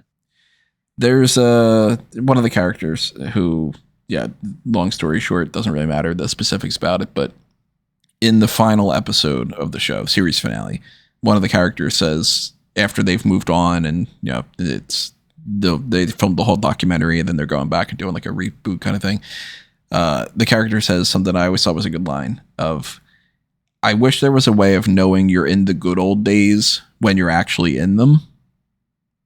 You probably could have said that. I think we both seen the clip. But yeah. And I binged The Office during COVID because it was like I hadn't seen it, whatever. And eventually I'm like, I should watch it, whatever. So I had a different experience. I didn't watch the show over a 10-year period and stuff. But since then, a couple years ago and whatever, that line stuck with me. And I've kind of applied that in some other ways of just trying to be like, try to think of where you are in this moment as much as you can. And I look at a moment in like heat of the moment of the roster right now in WWE. I'm like, okay, we're going to look back in a couple years. This is very much a transitional phase. Mm-hmm. Like we are in, I would say, kind of an equivalent of like 93, maybe. We're not quite new gen. We're still lingering a little bit of the past. We still got Hogan as the guy that's beating Yokozuna, that kind of range. But within a couple years, then it's going to be like, all right, there was another reset. Yeah, within 3 years, the roster will be completely reset. I think so. And I just look at that and I go, okay, well, learning from the history, we've had a couple of those before. It's not just 1992 to 94 or something along those lines. Like, I mean, I would say that transition's probably 92 to 95 almost. If you want a more recent example, it's like how when they were forced to bring in the Nexus because every main event person either went completely part-time or just straight up retired. Yeah, like you were losing Shawn, you were losing HBK, Triple H, you were Shawn, losing Edge, Taker Jericho, a little more, like yeah, Jericho, all that. Like, and then they kind of, they kept as many of them as they possibly could, but eventually they did need to switch over to the Roman Reigns and Shield stuff. And then that became like what we were talking about last week. Like, that's the Shield era. The Shield era is almost done, effectively. I'd like to see them actually build on the people that are kind of hot right now and start kind of heating them up a little more, and kind of like, I don't want us to look at WrestleMania 43 and go, well, fuck. It was CM Punk versus Cody Rhodes, and it was Roman Reigns versus Seth Rollins or something like that. And just, well, we cannot move. We refuse to take that next step forward. We will drag out that transitional phase for as many years as we possibly can. I like the bridging gap more than I like the standing next to the line and refusing to cross it. That's I mean, if you want to look at it, you have the clear blueprint of what you shouldn't do, like that's been very recently apparent, which is New Japan. New Japan Pro Wrestling, like, just kept going back to the well with the same people over and over again, up to the point where they all left, and now they're having to rebuild things from scratch, and it doesn't feel anywhere near as over or exciting right now. They are very much in a new gen 95, 96 period where, yeah, some of these people that they are going to push will be top stars moving forward and are very good talents and workers, but nothing about the product feels hot or exciting or fresh or vibrant right now. Like, who would you say are like the five, like the core pillars, the number one person, that kind of thing? It's probably what, like Yota Tsuji, Callum Newman, maybe Callum Newman. I'd say Shota Umino, probably Yuya Uemura still, and then maybe Zack Sabre Jr. or Hiroki Goto is like a veteran, higher up person, but it's kind of hard to tell. What about like a Ren Narita? Like, they were pushing Ren Narita for a little bit, right? No, he's just a body in House of Torture. They gave up.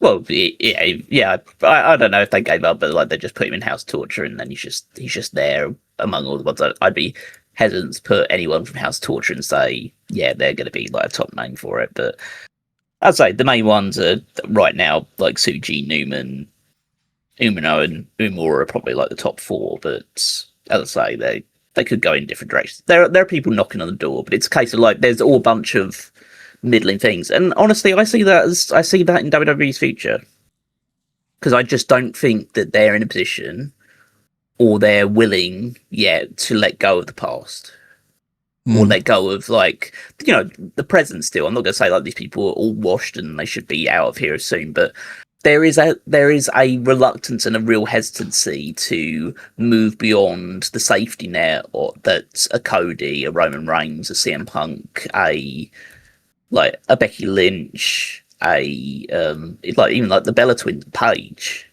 give you as like, okay, these are quote unquote ready-made stars, and they're all here, and they're all pretty much in a very similar age, in a very similar bracket, at a very similar point in their careers, to the point where you wouldn't be surprised in 2 or 3 years' time they all left pretty much like a couple of months after each other.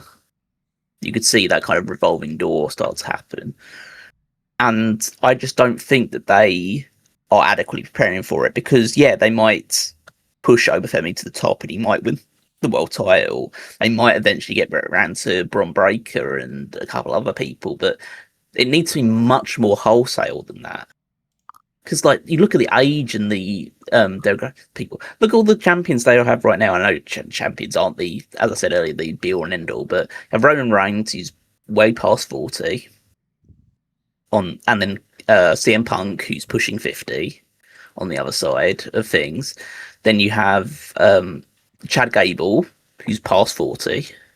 That documentary that they had out on YouTube, by the way, I thought it was funny. They had a moment where Michael Cole, I didn't catch it on the show itself, on SummerSlam, but it's like, what an opportunity for this young man. Yeah. Well, he's young compared to Michael Cole. But yeah. But it's like, isn't he like just like a year or two away from crotchety old man Bob Backlund is ancient and the champion, and he's like 43 or something? That's what I was gonna go for as well. Yeah, and you go for that, and then Baron Corbin's just come back, and he's in his, I think he's at least late 30s, if not 40s as well. Won the title. Fucking Damian Priest and R-Truth for one half of like one side of tag team champions. At least the other side is like a young team of Austin Theory and Bron Breakker, but still, it's a case of there is just a real definitive lack of like, okay, we need to move past the next generation. I mean, say what you want about like, I don't think that AEW should be pushing or utilizing Jericho as much as they are, but at least Jericho's not fighting for any titles, and he's just like there, just doing whatever he wants to do in the mid card. It's like technically he's fighting tomorrow for the TNT title, but it's like he's not fucking winning that. You know, he's just gonna put over Kevin Knight, who's a guy that they're building towards the future, and they're putting a lot of emphasis on. Okay, Kevin Knight's a guy that we like. You can tell in AEW. The AEW is certainly not perfect in any way, but like they are doing a much better job of being like, in the next 5 years, the absolute top people are going to be Kevin Knight, Kyle Fletcher, Darby Allin will still be around there most likely, unless he fucking jumps off a. MJF is still there. Chernobyl still or something. There. MJF will still be there. Will Ospreay's still there. Like, and for better or for worse. And I think I've said it for other things as well. And I'd probably want to revisit this in a bit more of a discussion with AEW, because I still think there's like a lot more to discuss on that side. Not as much as WWE, but there's still stuff to discuss. Maybe do that for like the dark cast version of this. Yeah, we don't do that. Part 2. But then, but just as a difference for it. You could say almost a detriment in certain cases that the more established guys at the top order, like your Kenny Omegas and Bucks, have done maybe too much to put over the younger generation to the extent of their own credibility at certain times and a point of it. Whereas you never feel that way in WWE. Like, I don't even think that it's even like the rest of the decisions as well. I think there are a lot of wrestlers that would be willing to put over the next generation, but I just don't think the people at the top are willing to like let go of that life preserver and just take a dive and see what happens. Which is it's such a weird decision to do it, or say a weird decision or a weird point to do it, because especially like maybe not so much now, but like 2 years ago they were at the very top of like fans' conscious and excitement, and people really into invested in WWE like they hadn't been in years and years prior to that. That was the moment to start like taking a chance and start pushing these people. Once you've got these eyeballs on it and saying, okay, this is the next group that's coming through, and do it at the right time where it really caught their attention. And instead they just stuck, and now things have cooled off pretty significantly. And so even when they do end up pushing the likes of Oba Femi, it's not going to resonate or hit in the same way as it would have done if they'd start pushing a guy like Bron Breakker to the moon let's say 2 or 3 years ago. I'm not saying you have to do it with everyone, but you should have started it with like, okay, here's 3 or 4 people, men and women, that we've decided are pretty fresh, pretty new, but we see a lot of potential charisma. We're going to say sink or swim. Going to start like pushing you towards the main event immediately.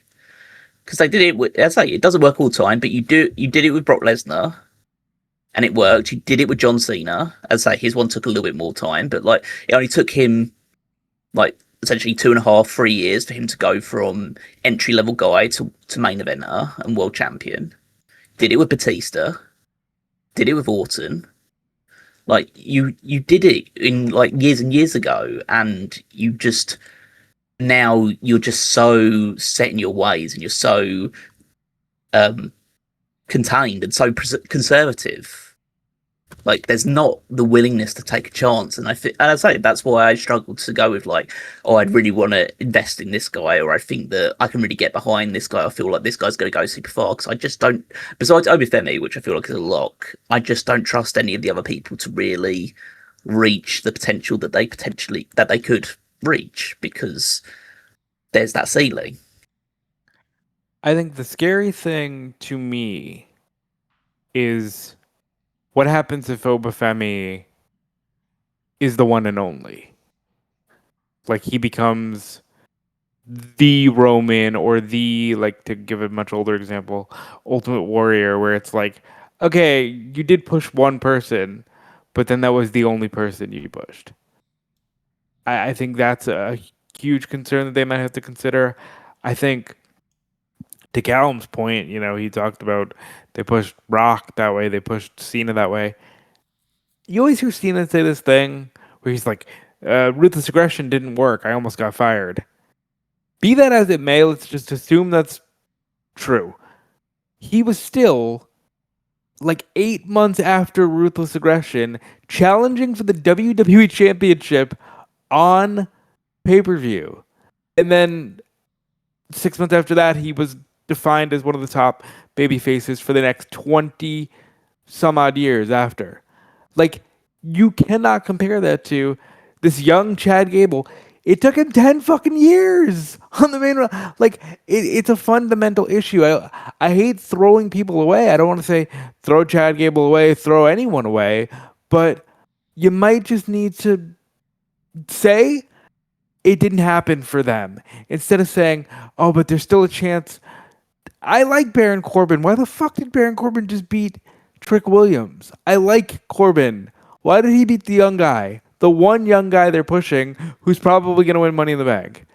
Like, it's ridiculous, and it all centers around the fact that guys like Triple H, who is currently in charge, did this shit for so long that everybody thinks, oh, but I can do this for another 15 years, and as long as I'm where Triple H was when he was, fighting Undertaker and Hell in a Cell way past their primes, I've had a good career.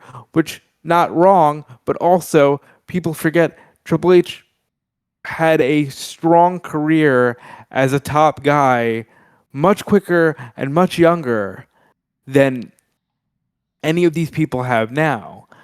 And I just think it's so bad that you're not pushing younger people. And the part of that problem is they think Cody's a young person. Oh, Cody's a fresh, hot act. He's only been around for 3.5, 4 years. We just put the title on him 2 years ago. He's still fresh and new. And it's like, no. Cody had to leave because you would let him get stale.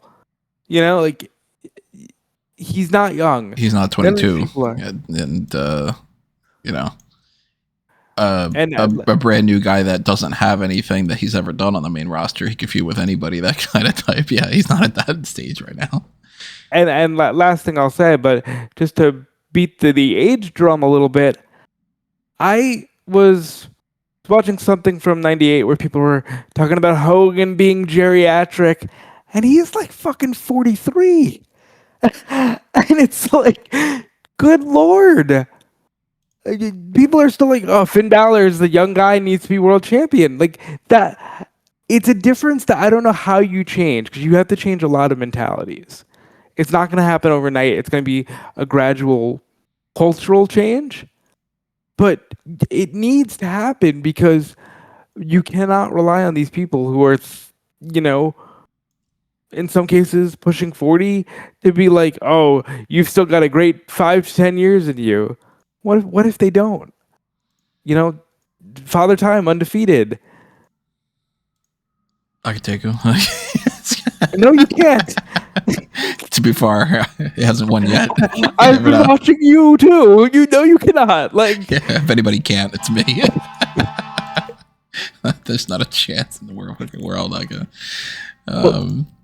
I know we're probably about to round this off now. Yeah. So maybe to round it off then, if we had to go back to like the whole either stock market or investment or the hot and cold thing right now, it'd say like let's look at it from the different divisions, like the Raw Men's division, the Raw Women's division, the SmackDown Women's division, the SmackDown Women's division. We can throw in NXT as well if you want to as well, but the NXT men and women's division. But who's the one person on each division or tag team, if you want to go through that route as well, that you would say invest now.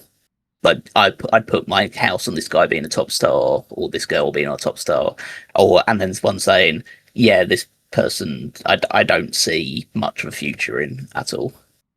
As far as like somebody that they're kind of pushing that it's not going to work out, or somebody that's like a pretty obvious, like, okay, well, they're clearly not going to push Tyler Bate.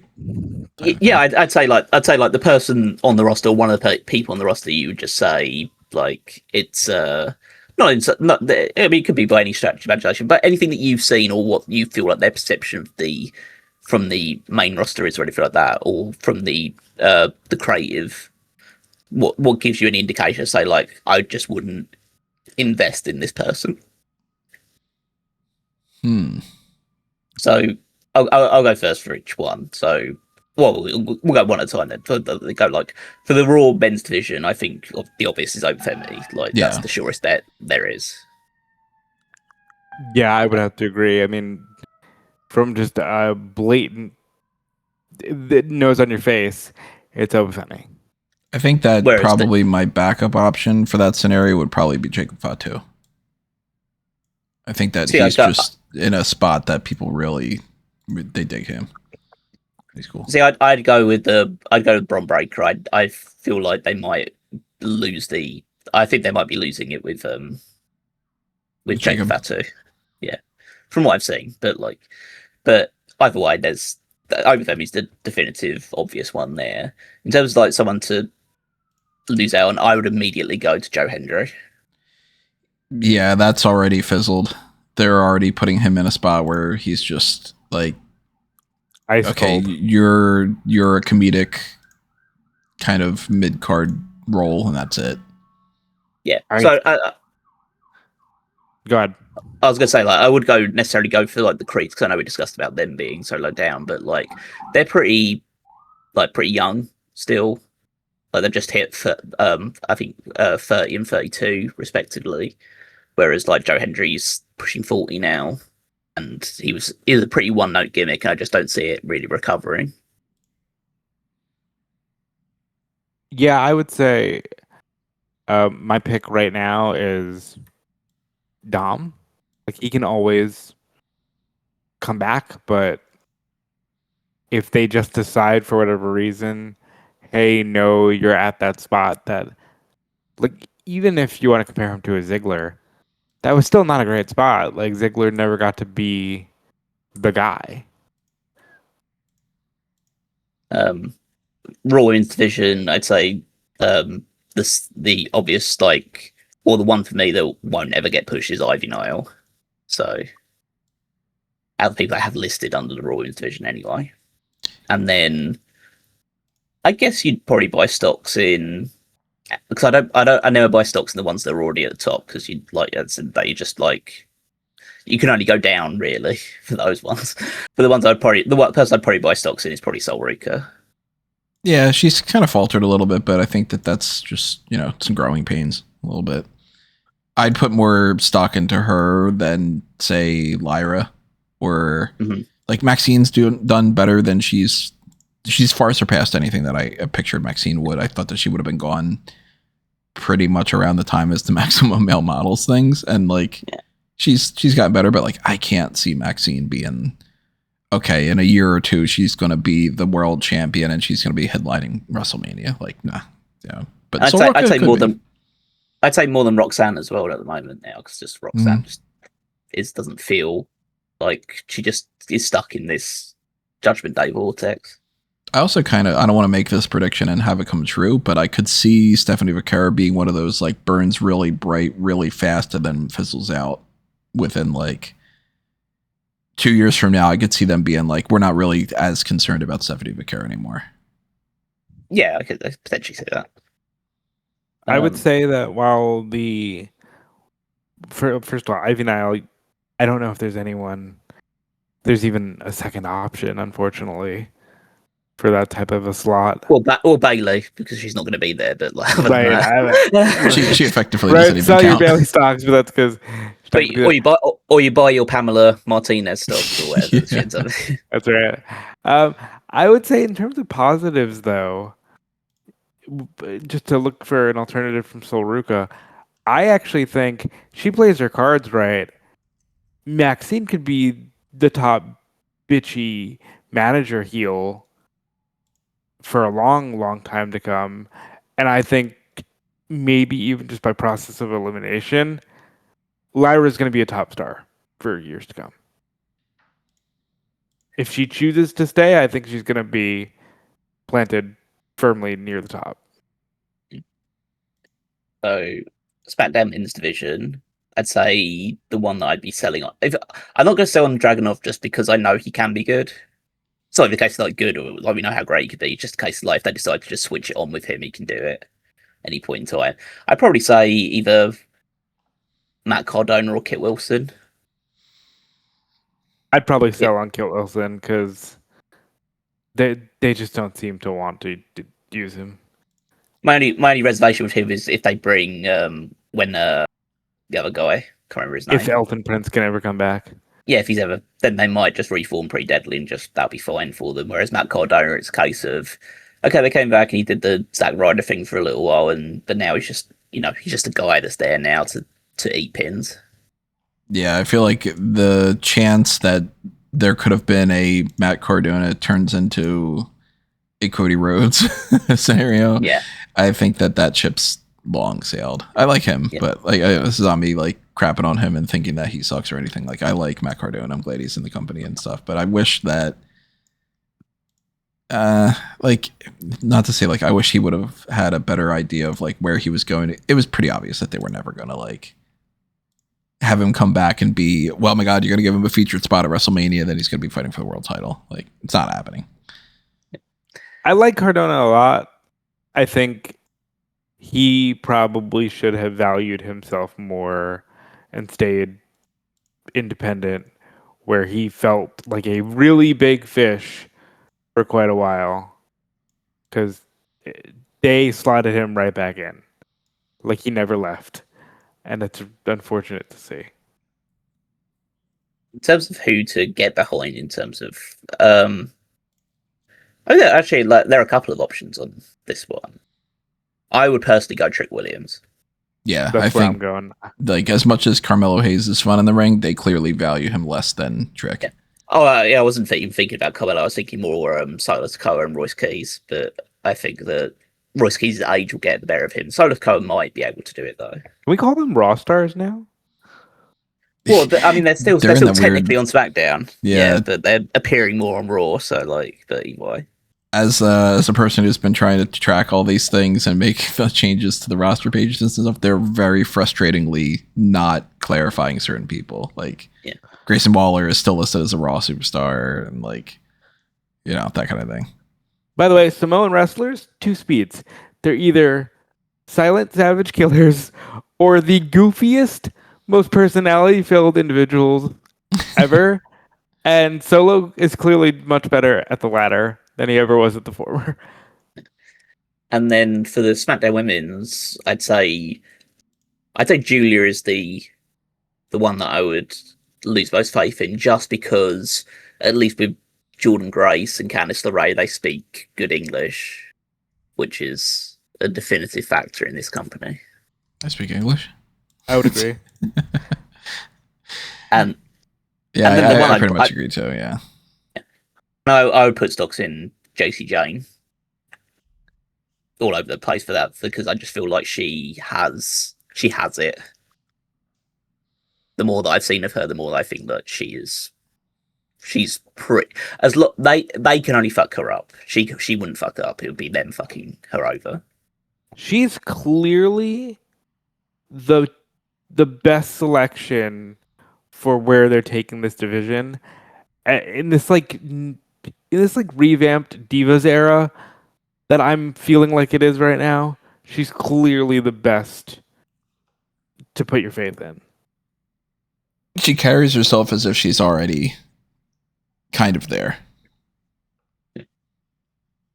And then if we want to look at it as well, it's a case of like, who do we think are the main from the NXT men's and women's one? Maybe we'll just talk about, because I don't want to like crap on people on the developmental shows as much, but like, who are the people that are best poised to just like step up to the main roster and potentially be an immediate breakout star. At some point, I think that Tristan Angels is going to be one of those guys. I put more stock in him than almost anybody. Well, you know me, I'm all in on the Kendall Gray experience. So I would say Kendall for the women. For the men,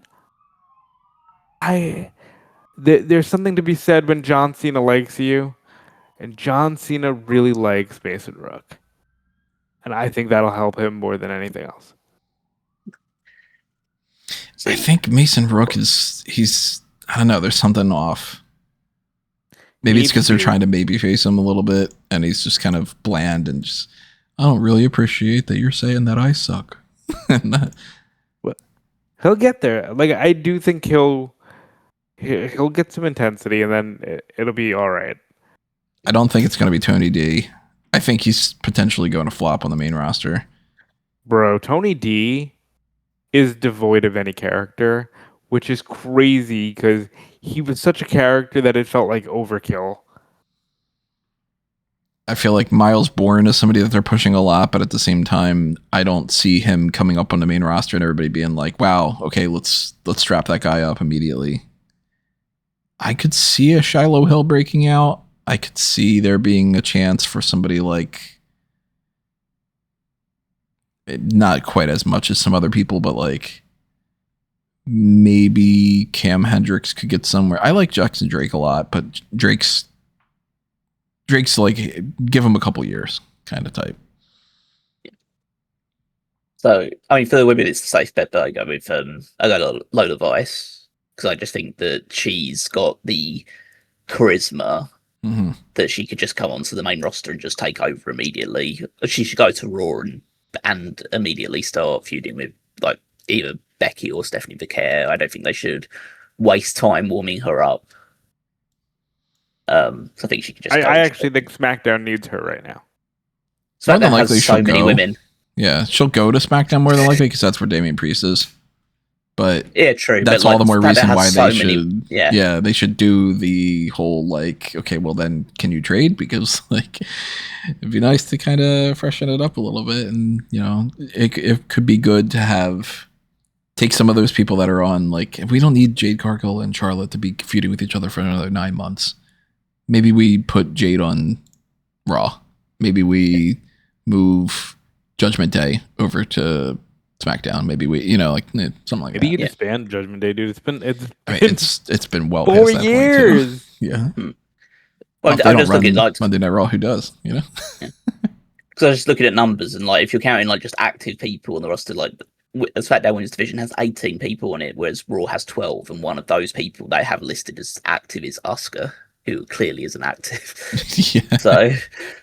So they clearly need more women on the Raw side of things, which is what I was saying. That's crazy. But she's like the obvious one for me. And then on the men's side, it's a little bit more up for debate. I've personally always seen good things in Tavion Heights, but I just don't think it's going to translate onto the main roster for him. He's tag champion now. He finally won a belt. But yeah, it is tag team champions in NXT, so it's not like it's like he won a belt and he finally won, the World Heavyweight Championship. But yeah, he's got some potential.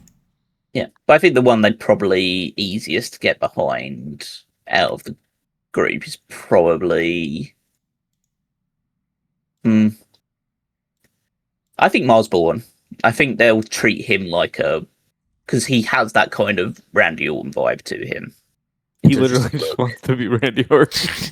Yeah, which is just like a look at a presence about him, and he's got like good size and stuff like that as well, and he's got a good story behind him as well. I don't think it'll be like an immediate like push towards the main event, but I feel like he could be someone that they come up and say, okay, you can be Intercontinental Champion in a couple of months or United States Champion in a couple of months, and then we'll see where we go from there.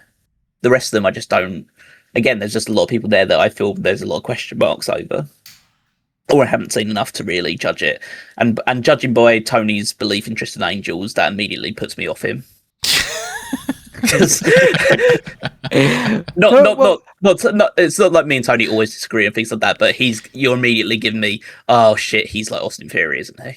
Well, that's so, what like, I mean. I mean, it's also a I would say possibility. Tony likes Tristan Angels in the way that he likes his Bond villains to be just complete dickheads.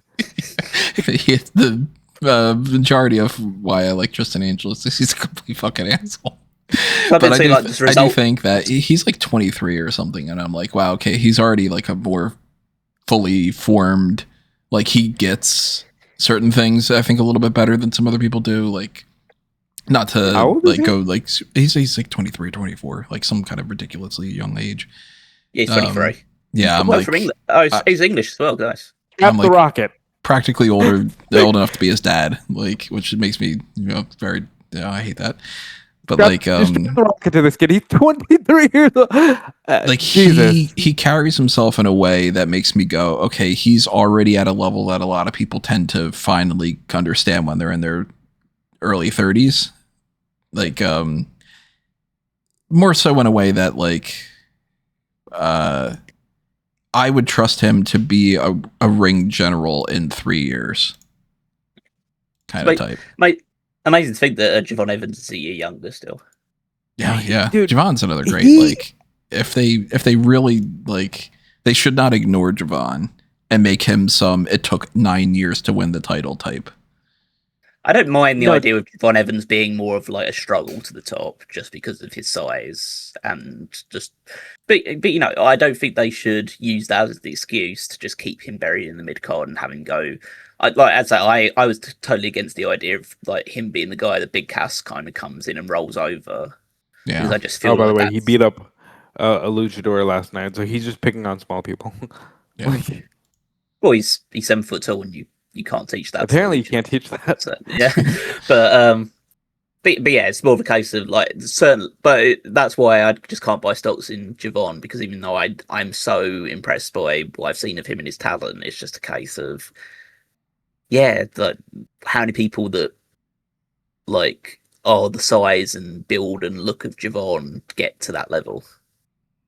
Very few in WWE. Yeah. So, but as I say, just it was a nice little roundup just to see like where we're kind of standing on certain people. I don't want to go with the negatives for the NXT because it just feels like the only negative.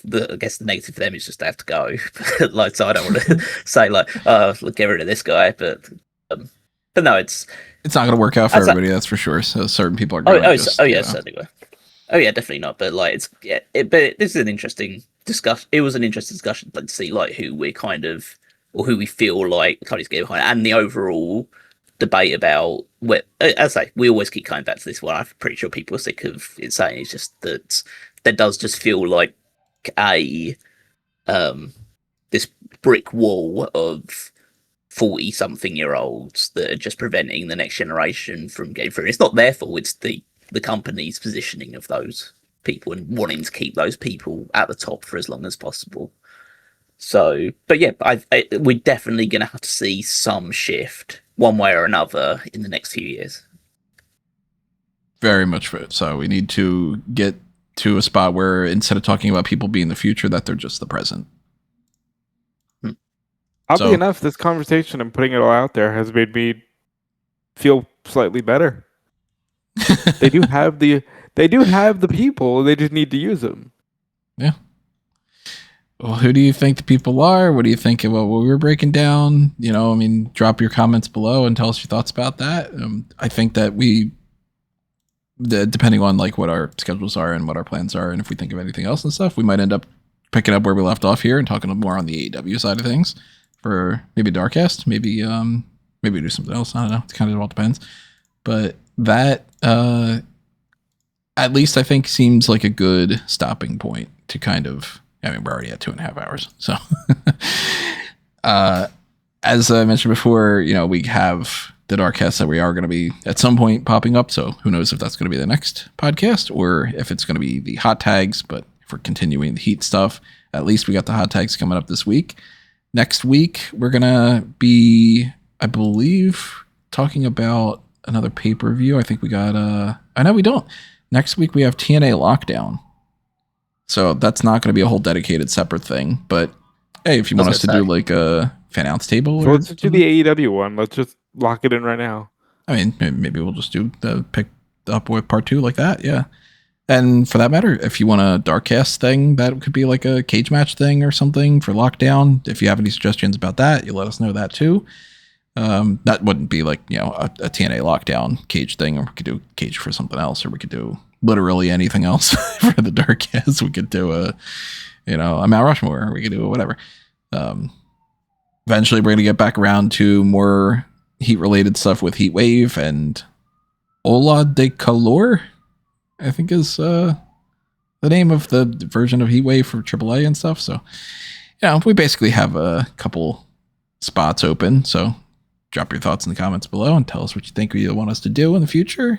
And kind of pass around all the other stuff that we mentioned before. Keep in mind that, show your support on the YouTube membership and the Patreon side of things. Pick up the merch. If you want to follow my stuff, I'm at anthonymago.com for everything that you can find there. amagotree.com is exactly the same. So click around, follow me there, and follow Robin Callum too. Yep, you can follow me everywhere at Dude Felice. You should check out my writing on insidergaming.com. You should check out my wrestling writing on the Wrestling Apologist Substack. You should check out RVD's YouTube channel because I'm doing some graphics work over there. And just keep clicking around, and we always appreciate the support. But check out what Callum has going on as well. You can follow me on Twitter and Blue Sky Weekmeister14. Check out the Power Rankings every Saturday over on smark@moment.com, where I rank the WWE Superstars based on their previous week's performances. And while you're over there, you can head to the Fantasy League, also WWEFantasyLeague.com, to see how our rosters are performing after the most recent SummerSlam event, where a lot of points were scored, and Tony took a sizable chunk out of mine and Rob's score with his weakening curse. Dick. And so, the scores definitely bunched up quite a bit in the last couple of weeks, so it's definitely more of a contest than it seemed like it might have been after a couple of months into the running. So, and there's a long time to go until the next pay-per-view, so keep following along all that stuff there and seeing how our points are being distributed as the weeks go on. And that's going to do us in for this episode, but we want to thank you for listening, and thank you in advance for checking out what's happening next. Stay tuned, subscribe, we'll see you then. But for now, this has been another Smark Out moment, and we are being counted out.